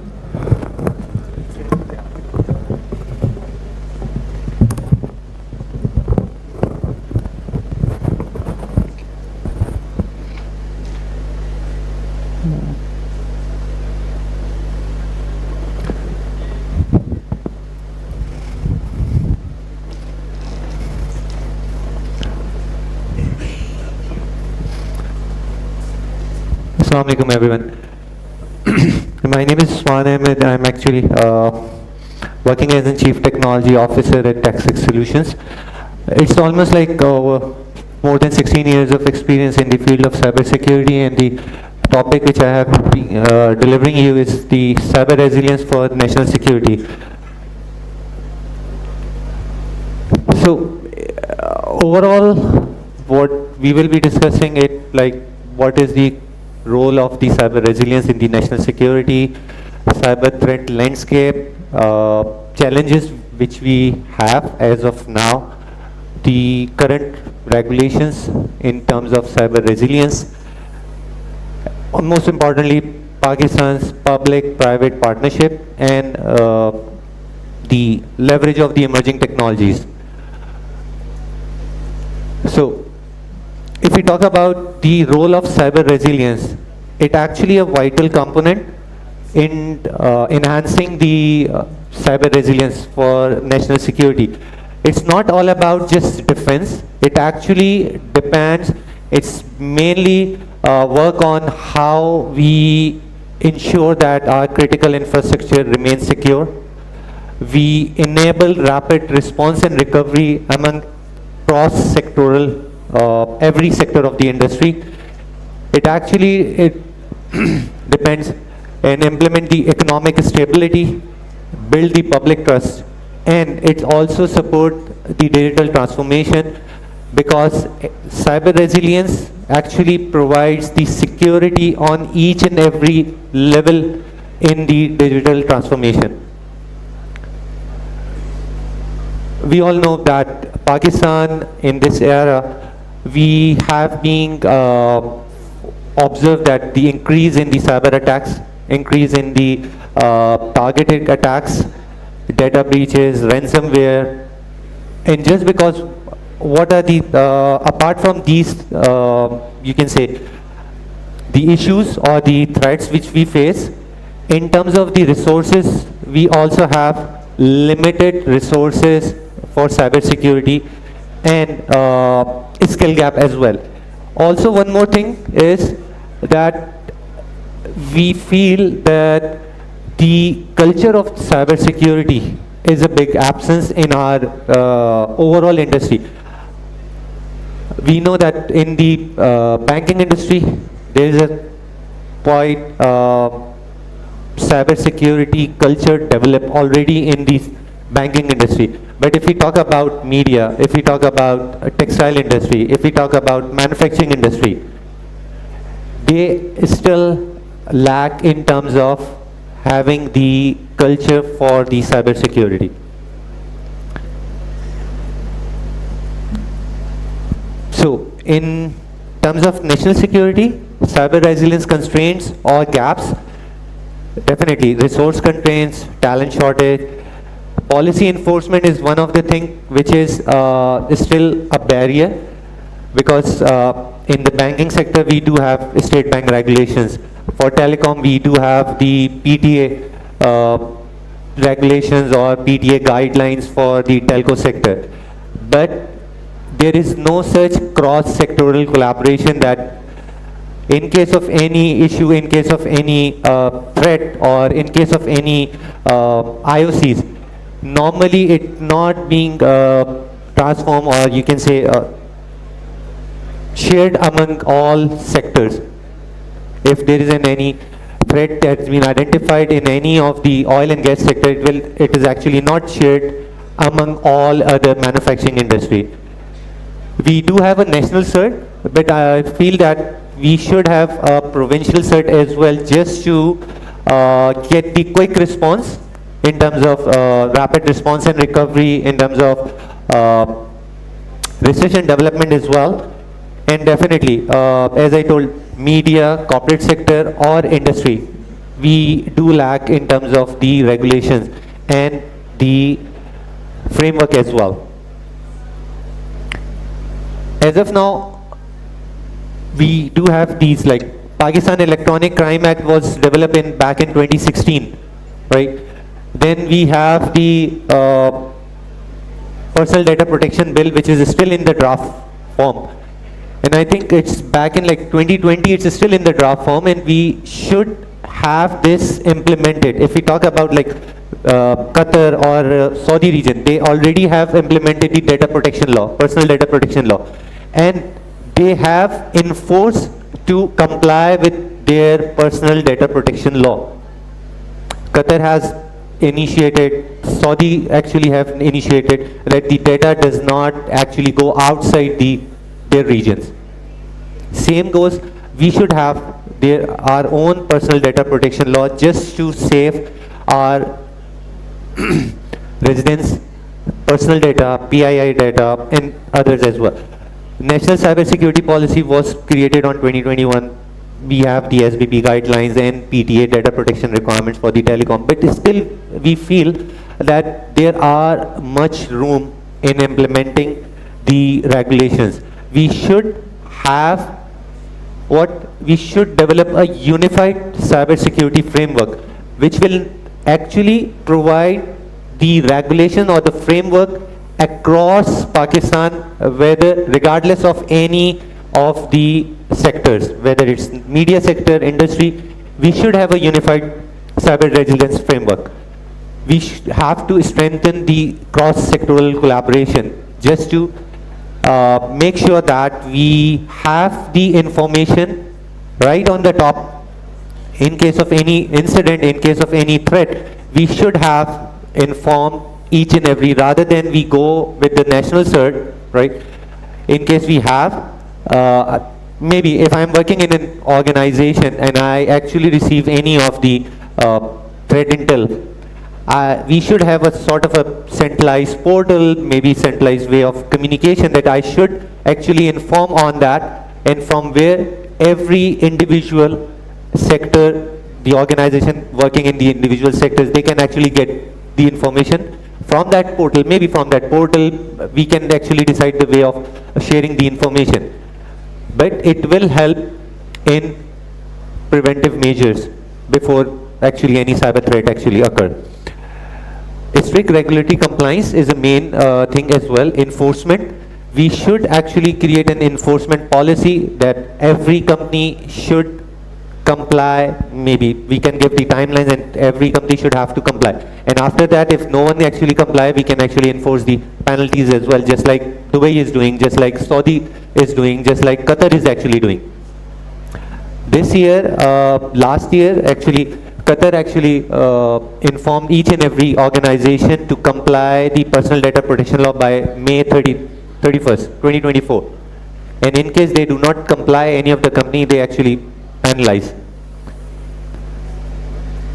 We should actually implement some sort of a national cyber resilience exercise. We know that the banking actually involve or they perform these cyber resilience exercises, maybe cyber drills, but eventually this is has to be done on a national level as well.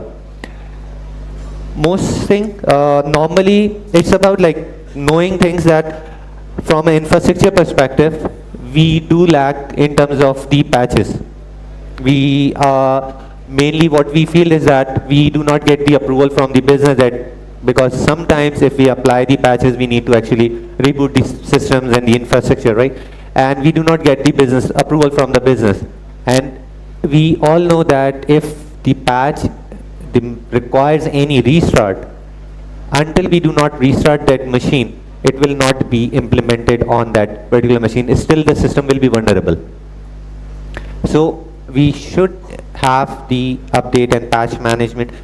Data protection privacy regulation, we should actually finalize it and we should publish it and enable the enforcement as well. I'll just stick to this, that these are you can say the domains of the cyber security, because it's all about the culture, it's all about the understanding of the cyber security. It's not that we should just implement the firewall, we just implement the antivirus, we have the physical security. It's about all these layers, 8 layers, like data security. It's a separate domain. We have to complete our cyber security covering all of these domains, whether we talk about network security, whether we talk about physical security, perimeter security, cloud security, or application security as well. If we talk about data security, encryption, it's very important in terms of the data leak. We have to encrypt our critical data, and for data security, you can actually raise a question that do we need to actually encrypt all of our data? And if I say that we need to do the critical data, encrypt the critical data, so how we would be knowing that this among all of our data resides in the organization? How we can understand that this is critical for me, this is not critical for me? Here actually goes the data classification, the asset classification and the data classification as well. So we need to understand, we need to implement the data classification within our organization, that it will help us understand what security practices or security technologies, implementations, everything which we need to implement on what sort of data. Because if we do not know what data we need to protect, how we can actually protect. Data loss prevention, cloud. Lots of our customers are actually going nowadays, we are talking about the cloud. So we need to we need to understand that how much the cloud security is important. After the COVID, we know that the remote working actually increased. Before COVID, there was no concept of work from home. But after the COVID, we have the understanding of the work from home policies as well. And we know whenever our employee is outside our organization, it's very important that we should have the security implemented the same way we have being implemented in our organization. So definitely we need to know the endpoint security is very much aware. Secure Access Network, SASE. This is something which is help us in terms of implementing our similar policies which is implemented in our organization. If any of our users go outside our office, same policies will be implemented, because If the user is outside the organization, outside the office, the only thing which we have before the endpoint security revolution, we only have the antivirus which was installed in that user's laptop. So we have only one thing is endpoint. So in case we should select that particular endpoint which actually provide us the provision to have the out of office policy, the similar way of security which we have when the users in our office. Perimeter security, definitely we have like maybe firewalls, physical security, WAF, securing the applications, right? Web application firewalls. We do have the 3-tier architecture. We should have the 3-tier architecture for the firewalls, network security level, right? Definitely. Apart from that, the log management. This is something which is very important, because if we talk about whether an organization have like 100 of devices or 100 of devices in their infrastructure, it's very impossible. It's too much impossible for a human to maintain or human to actually review all the logs from all the devices. Maybe I can have, if I have only one device, I can just review the logs. But if I have like maybe thousands of devices, will not be possible. Humanly, it's impossible to manage or review all the logs. We should have some sort of a centralized solution, a log management solution, which actually provide the which perform the proactive monitoring, which provide us the information about the security incident that actually being happened, right? Physical security, again, normally we feel that we covered all the areas, like maybe physical security, but definitely, if we all do these areas, again, the most important is human, because any technology you can implement, but if the end employee awareness is not there, any technology can fail. Cross-sectoral collaboration, this is something which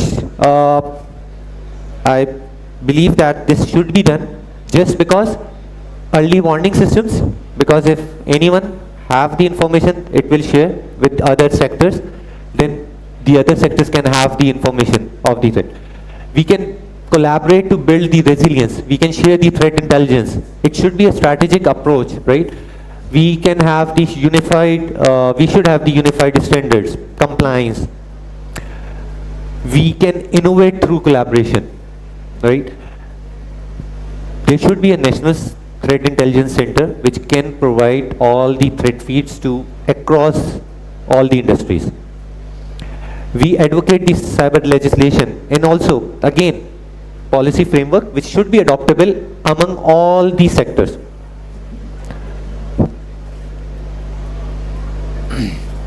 And definitely, emerging technologies, I'll just stick with the AI power surveillance center, because this is something which is being utilized in Saudi, UAE, Qatar. They are heavily investing in the artificial intelligence on the surveillance data, because we know the surveillance data is too much in size, right?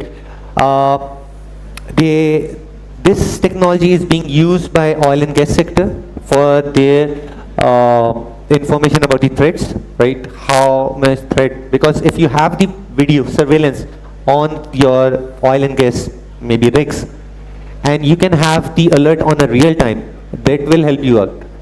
Let's suppose if you have a cash van for the ATM, right? If you have the information and you can get the real time alerts from the surveillance, in case of any threat to that ATM van, if this is something which is shared on a real time, then definitely the other physical security team or the security team can actually go and resolve or remediate that particular threat, right?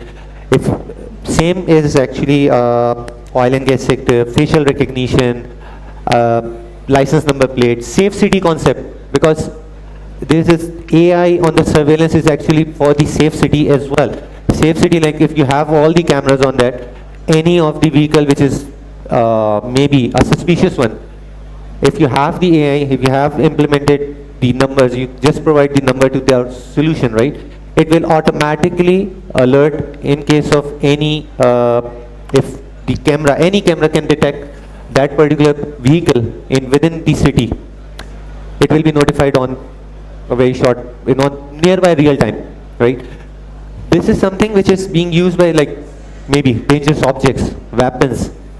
If anyone is actually carrying it, and the camera can detect, it can be shared with among the agencies as well. Data-driven insight, definitely, it actually just end result. What data-driven insight is the end result of artificial intelligence on the surveillance data.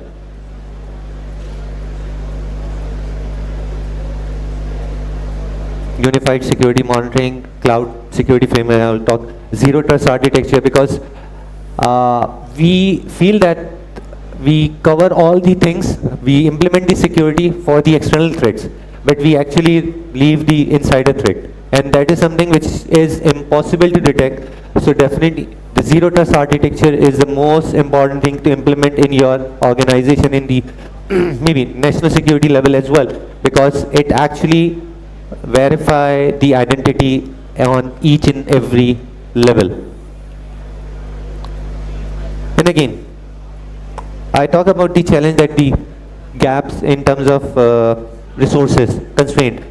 So in order to cover up, we should be investing in the education program, cybersecurity education program, nationwide cybersecurity awareness. We should have some sort of an R&D platform available for the students in the universities. They can actually work for us. They perform, if they have the correct platform, we can have the right resources of cybersecurity in our nation. Thank you.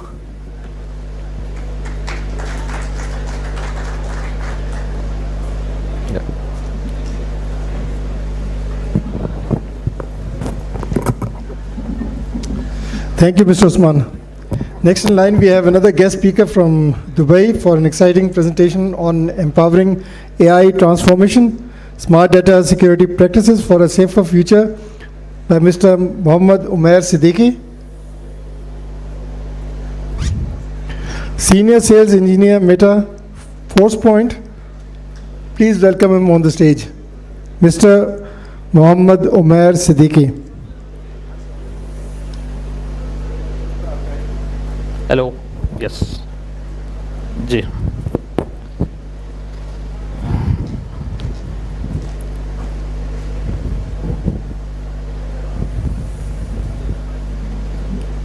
Am I audible? On the back side, you guys are able to hear me? Perfect.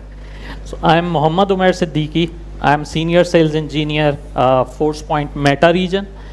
We are covering Middle East, Turkey, Africa, including Pakistan from the ForcePoint itself, and one of the sponsors for this event. The topic that I choose today, I mean, it's very close to my heart. We saw everybody talking about the Gen AI, artificial intelligence, and we have seen a lot of things how Gen AI adoption is changing the world in cybersecurity arena itself. But this adoption is coming up with a cost. The cost which we have to understand it properly before the safe adoption of Gen AI itself. The data that is available to the Gen AI is scary. And you will see as part of the presentation, I have divided it into two parts. The first part, I'll be sharing few stories. I like to tell stories, something which is from the real world, something which happened to some of the customers or some of from the real world case study itself. We will see 3 case studies. Then we will see what industry is talking about Gen AI adoption and the risk that Gen AI is carrying. So after covering that, we will come towards the second part of the presentation. where we will see the smart data security strategies or policies, practices, which can ensure that we are leveraging the benefit of Gen AI, but still our data is secured. So without taking more time, let's dig into it. And some of them are quite interesting story. The first one, basically, it's a travel leaks. I named it as travel leaks CEO edition. A customer from Pakistan met us 2 months back, almost a month back in Jitex, and this is the story shared by them, that they enabled Microsoft Copilot in their environment, and somehow they did not realize they are getting a lot of information, and some of them were very confidential. One of the interesting light-hearted one was they were able to get the travel history of their CEO, where he went 5 years back, how much time he spent there, where he is now, and where he is going after 2 months, 3 months itself. They did the investigation, and that what they find out is when they enable the Gen AI of Microsoft, which is Copilot, ChatGPT, Copilot or others, basically it takes user permissions to scan the environment and answer your queries. So they ask Copilot, they enabled Copilot, and the user, by mistake, the secretary of the CEO, she misconfigured, overshared the files, and that oversharing basically lead us to something which is travel leaks from the CEO, and this is from Pakistan itself. This is showing us where we are leading now, the risk that we are carrying now. Similarly, another customer from UAE, from a financial sector, and this happens with one of my colleagues. They visited there, and again they came to know that the customer have adapted Gen AI, Copilot. They were curious and start asking some queries to test those things, and sure enough they were able to find a lot of information, and some of them include salary information of a lot of employees, the bonuses that other people are receiving. Again, the finding was similar, misconfiguration, which is amplifying the risk today with the adoption of the Gen AI. This is the second story. The third story is basically it's not a story but a transformation which we saw earlier. I mean, when we were talking about hackers, there is a whole league where we see state-sponsored hackers, somebody who's well-trained attackers, but there was a time where we are seeing a lot of script kiddies who know little bit programming. They know how to run particular tools, and they were able to do a lot of damage with their limited Python knowledge, limited scripting knowledge, and other stuff. In this story, I just tried to showcase that how this script kiddie is transformed into a well-suited gentleman sitting inside the office, asking queries. Now he don't need to know the Python. Now he don't need to even know how to run a tool, how to run a scan, how to run a vulnerability scanning, how to use Metasploit to enter into the parameter of the environment itself. All he needs is the intention. If he asks the right questions from Copilot, ChatGPT, or other Gen AI itself, he will be able to get the results what he is looking for. So this is another scary aspect of Gen AI itself. What are the key takeaways from these stories? Basically, with the adoption of Gen AI, we are seeing a huge risk. Now, the avenue of getting the data leaked outside the organization or within the organization is amplified big time. So these are some of the lessons learned. What prevention technologies we are having, we were facing difficulty even without the Gen AI adoption itself. The tools, the malware analysis, sandboxing, WAF, database firewall, all those technologies were helping us to secure at its best from the malware side. They were not able to scale to secure the data effectively and efficiently itself. And when the Gen AI is coming into the organization, The breaches now doesn't require any skill set. This is the accidental data leakage is all-time high, as well as the other data exfiltration is increased big time. The whole point of sharing those stories with you is to lay down the foundation that we need smart data security practices. We need a well-defined, structured approach to ensure that our data is secure in this era of post-Gen AI itself.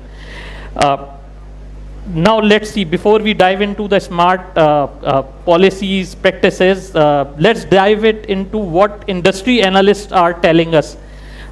Gartner, IBM, all of them agreed globally either almost half of the organizations are either already on Gen AI or they are in pilot phases, and rest 40% are actively considering the adoption of Gen AI itself.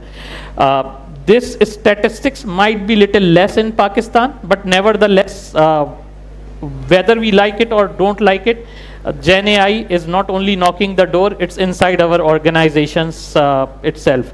Similarly, Gartner, IBM, and all other analysts agree.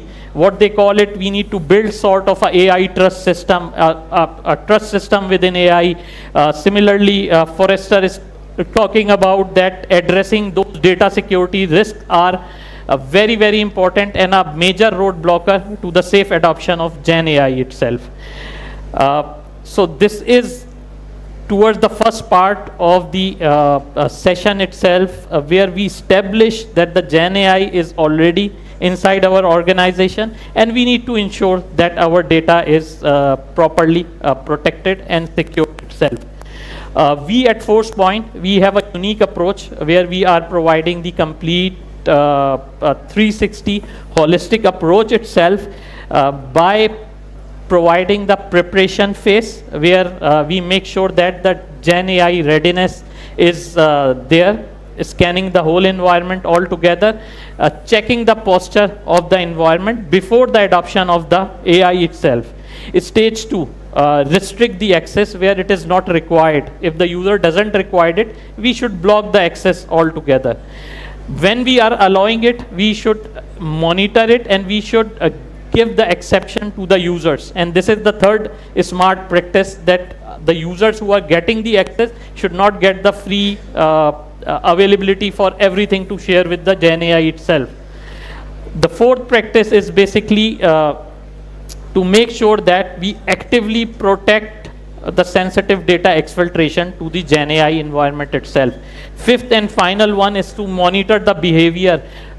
We saw that how user intention, now user, all it required is the intention to leak the data, and the data is leaked. So understanding his intent is very, very important, a key aspect, and we at ForcePoint believe that there is no better way than to secure against AI using the understanding the behavior of the user and use it to feed your system to give him the access. For example, if the user is risky, we should control his access based on his risk level itself.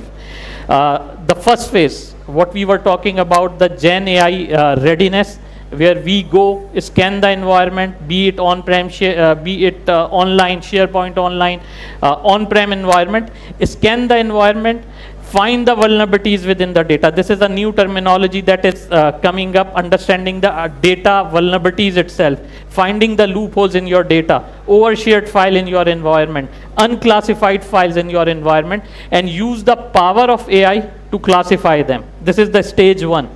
Build a dashboard to showcase you that if you enable the Gen AI itself, what risk you are basically carrying. This is one of the dashboard where you can see the risk of your data, the posture of your data, where your risky files are available, how much sensitive files are available in a different environment itself from a central dashboard. You click it, check it out, how is my Gen AI readiness, and you will see a ready-made report. This is the phase 1 of safe adoption. The second phase, where we apply the rules. Not everybody get the access. Access is blocked.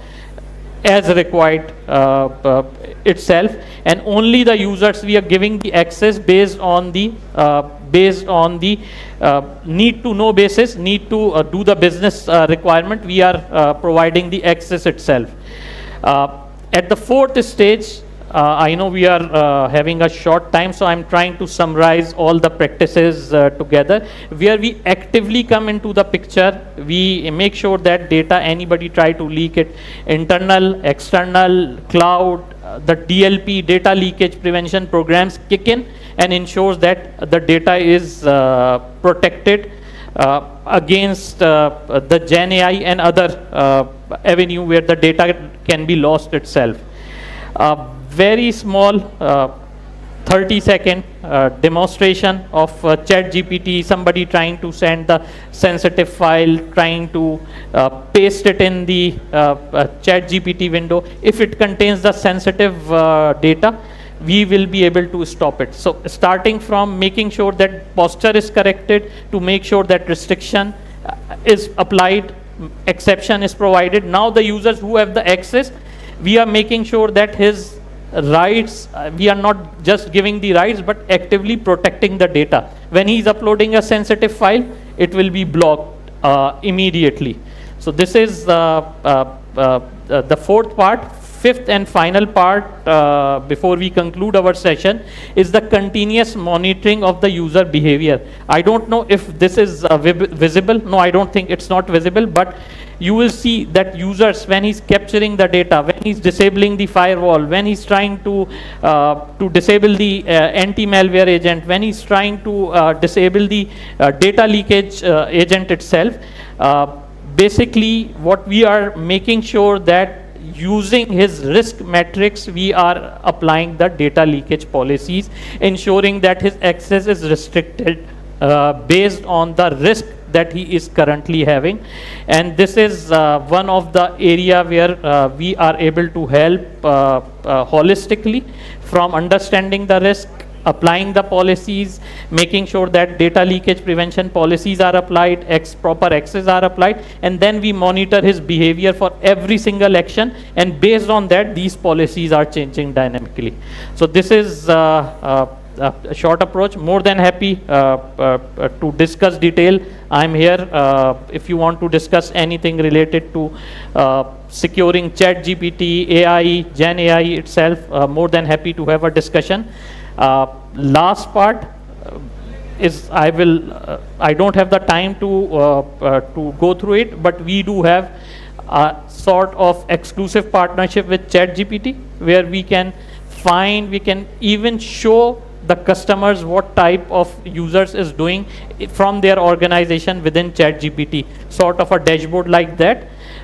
More than happy to discuss it later on, but just a teaser.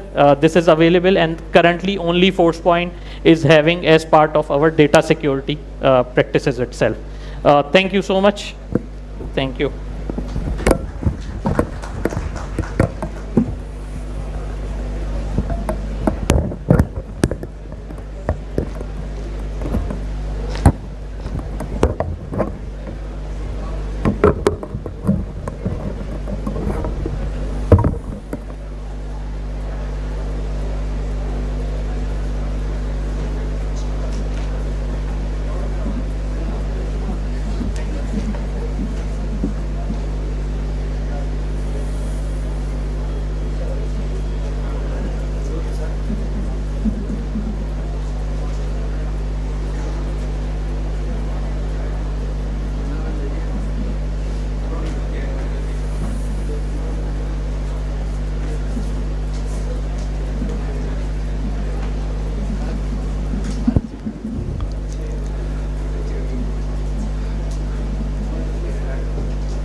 कुछ लोगों के चेहरे पे मुस्कुराहट है कि इसके बाद खाना है.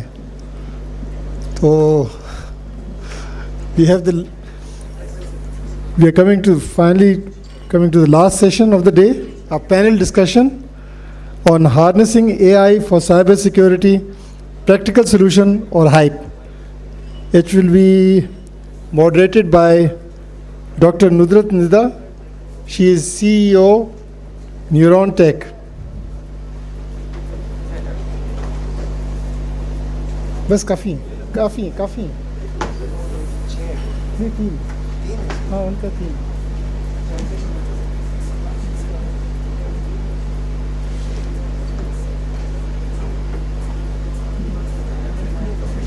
नहीं उन्होंने बताया ना वो तीन है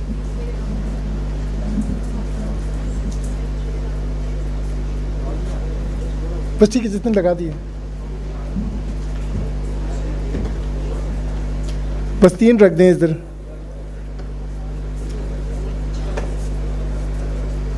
वो जैसे पायलट अनाउंस करते हैं ना कि भाई ट्रैफिक वाले बाहर निकलें ताकि जहाज स्टार्ट करें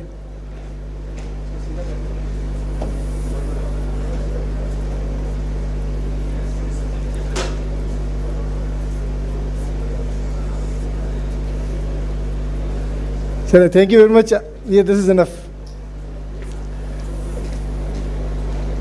वो माइक दे देना उसका तला माइक दे दें इधर वो वाला हैंड माइक अच्छा बस ठीक है please welcome on stage doctor नुदरत Nida CEO neurotech and you can invite your panelist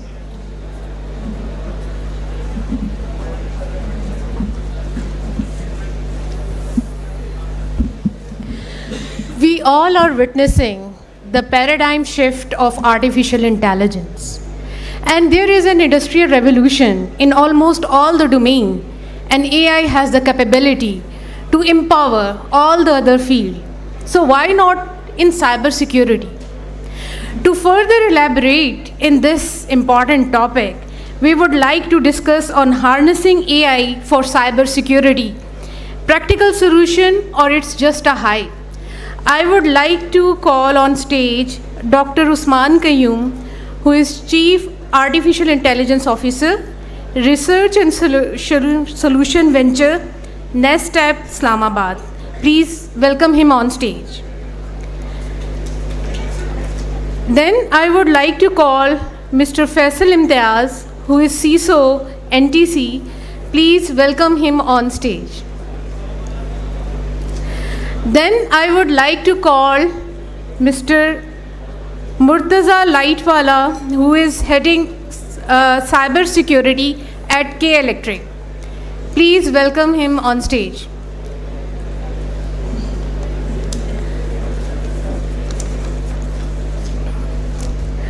Okay, I need all of you to be attentive. Please give them a big round of applause. Please. Okay, I would like to ask from Dr. Usman Qayyum, in the era of generative artificial intelligence, how do we manage the paradox where AI tools can act as a defensive mechanism or it can be act as a compromise for cybersecurity?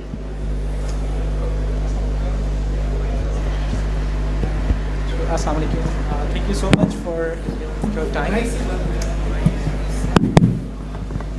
So thank you so much for your time. So my name is Usman, and we are working on AI solution and products.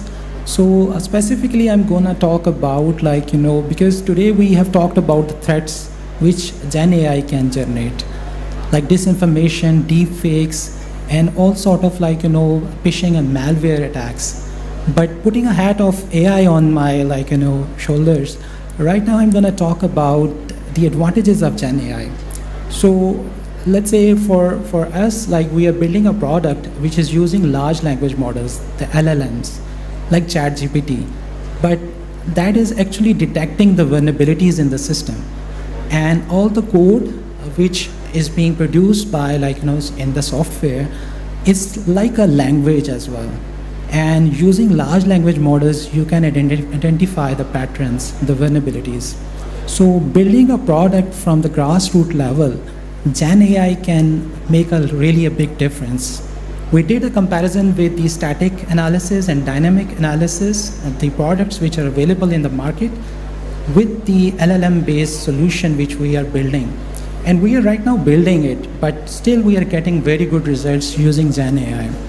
So if I say the advantages of Gen AI is more than the disadvantages, that is a true fact.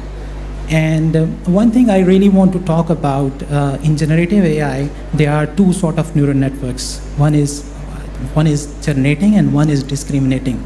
So it's a cat and mouse game.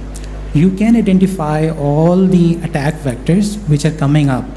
And if one can do it, one can beat the human hacker or attacker who is breaching the data. So it's now AI versus human as well, if you see in a complete paradigm. So AI might be fighting against AI as well.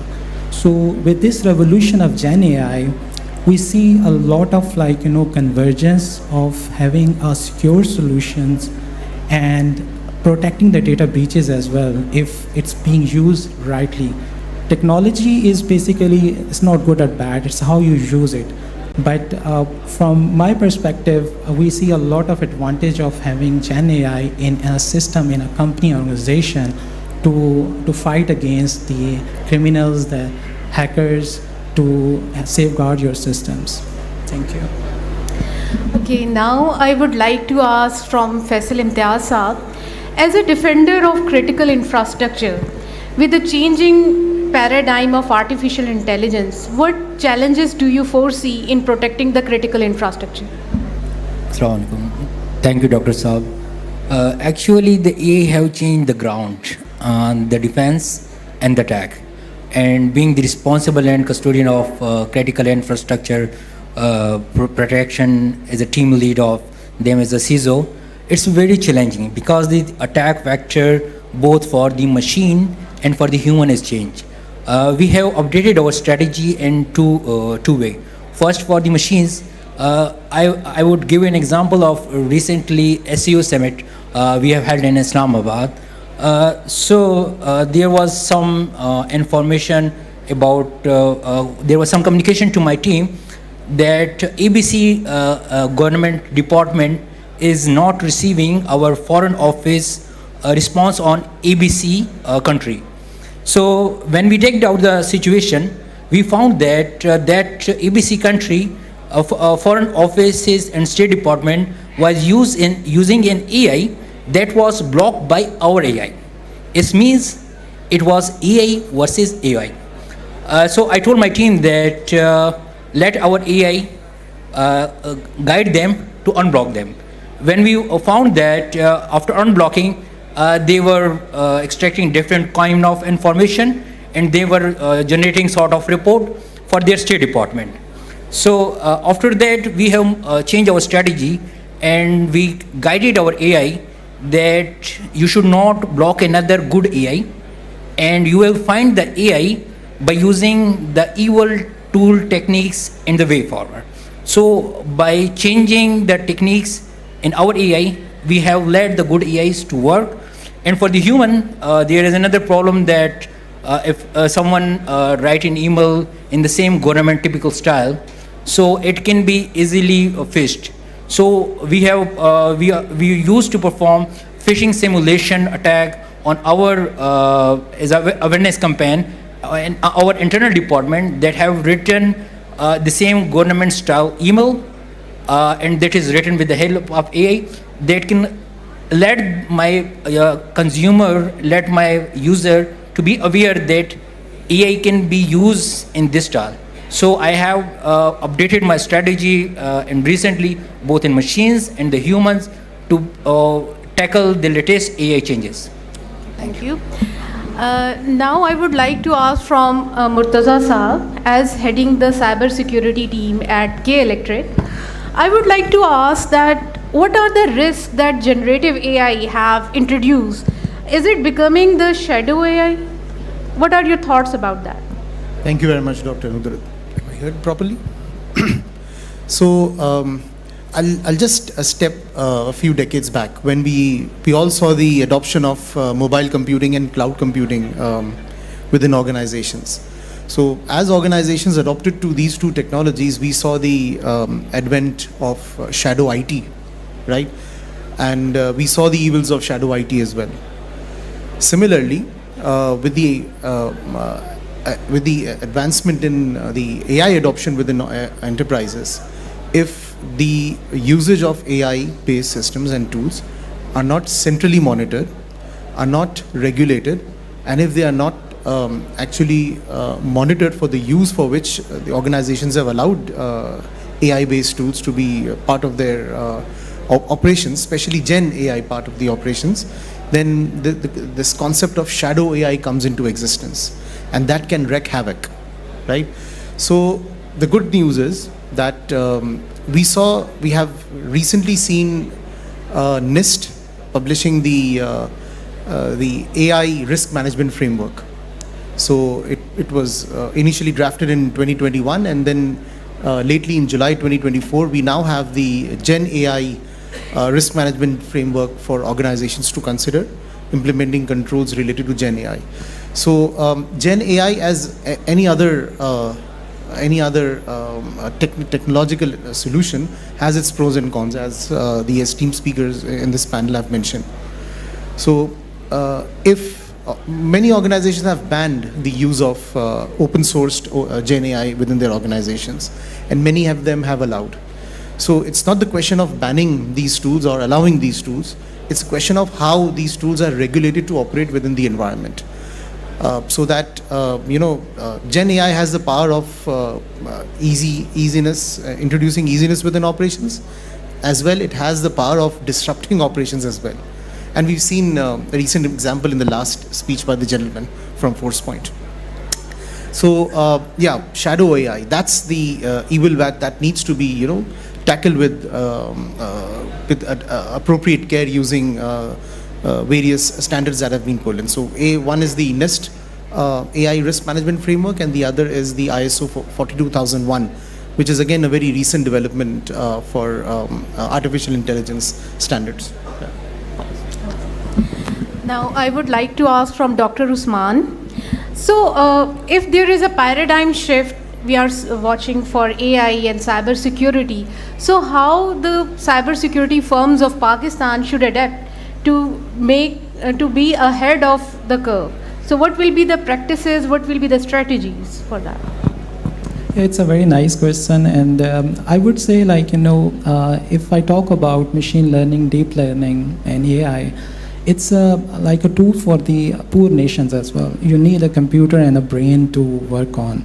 So for the Pakistani firms to go ahead and compete with the international market, we need to build the foundational models by ourselves for, let's say, for the APTs, for the threat detection.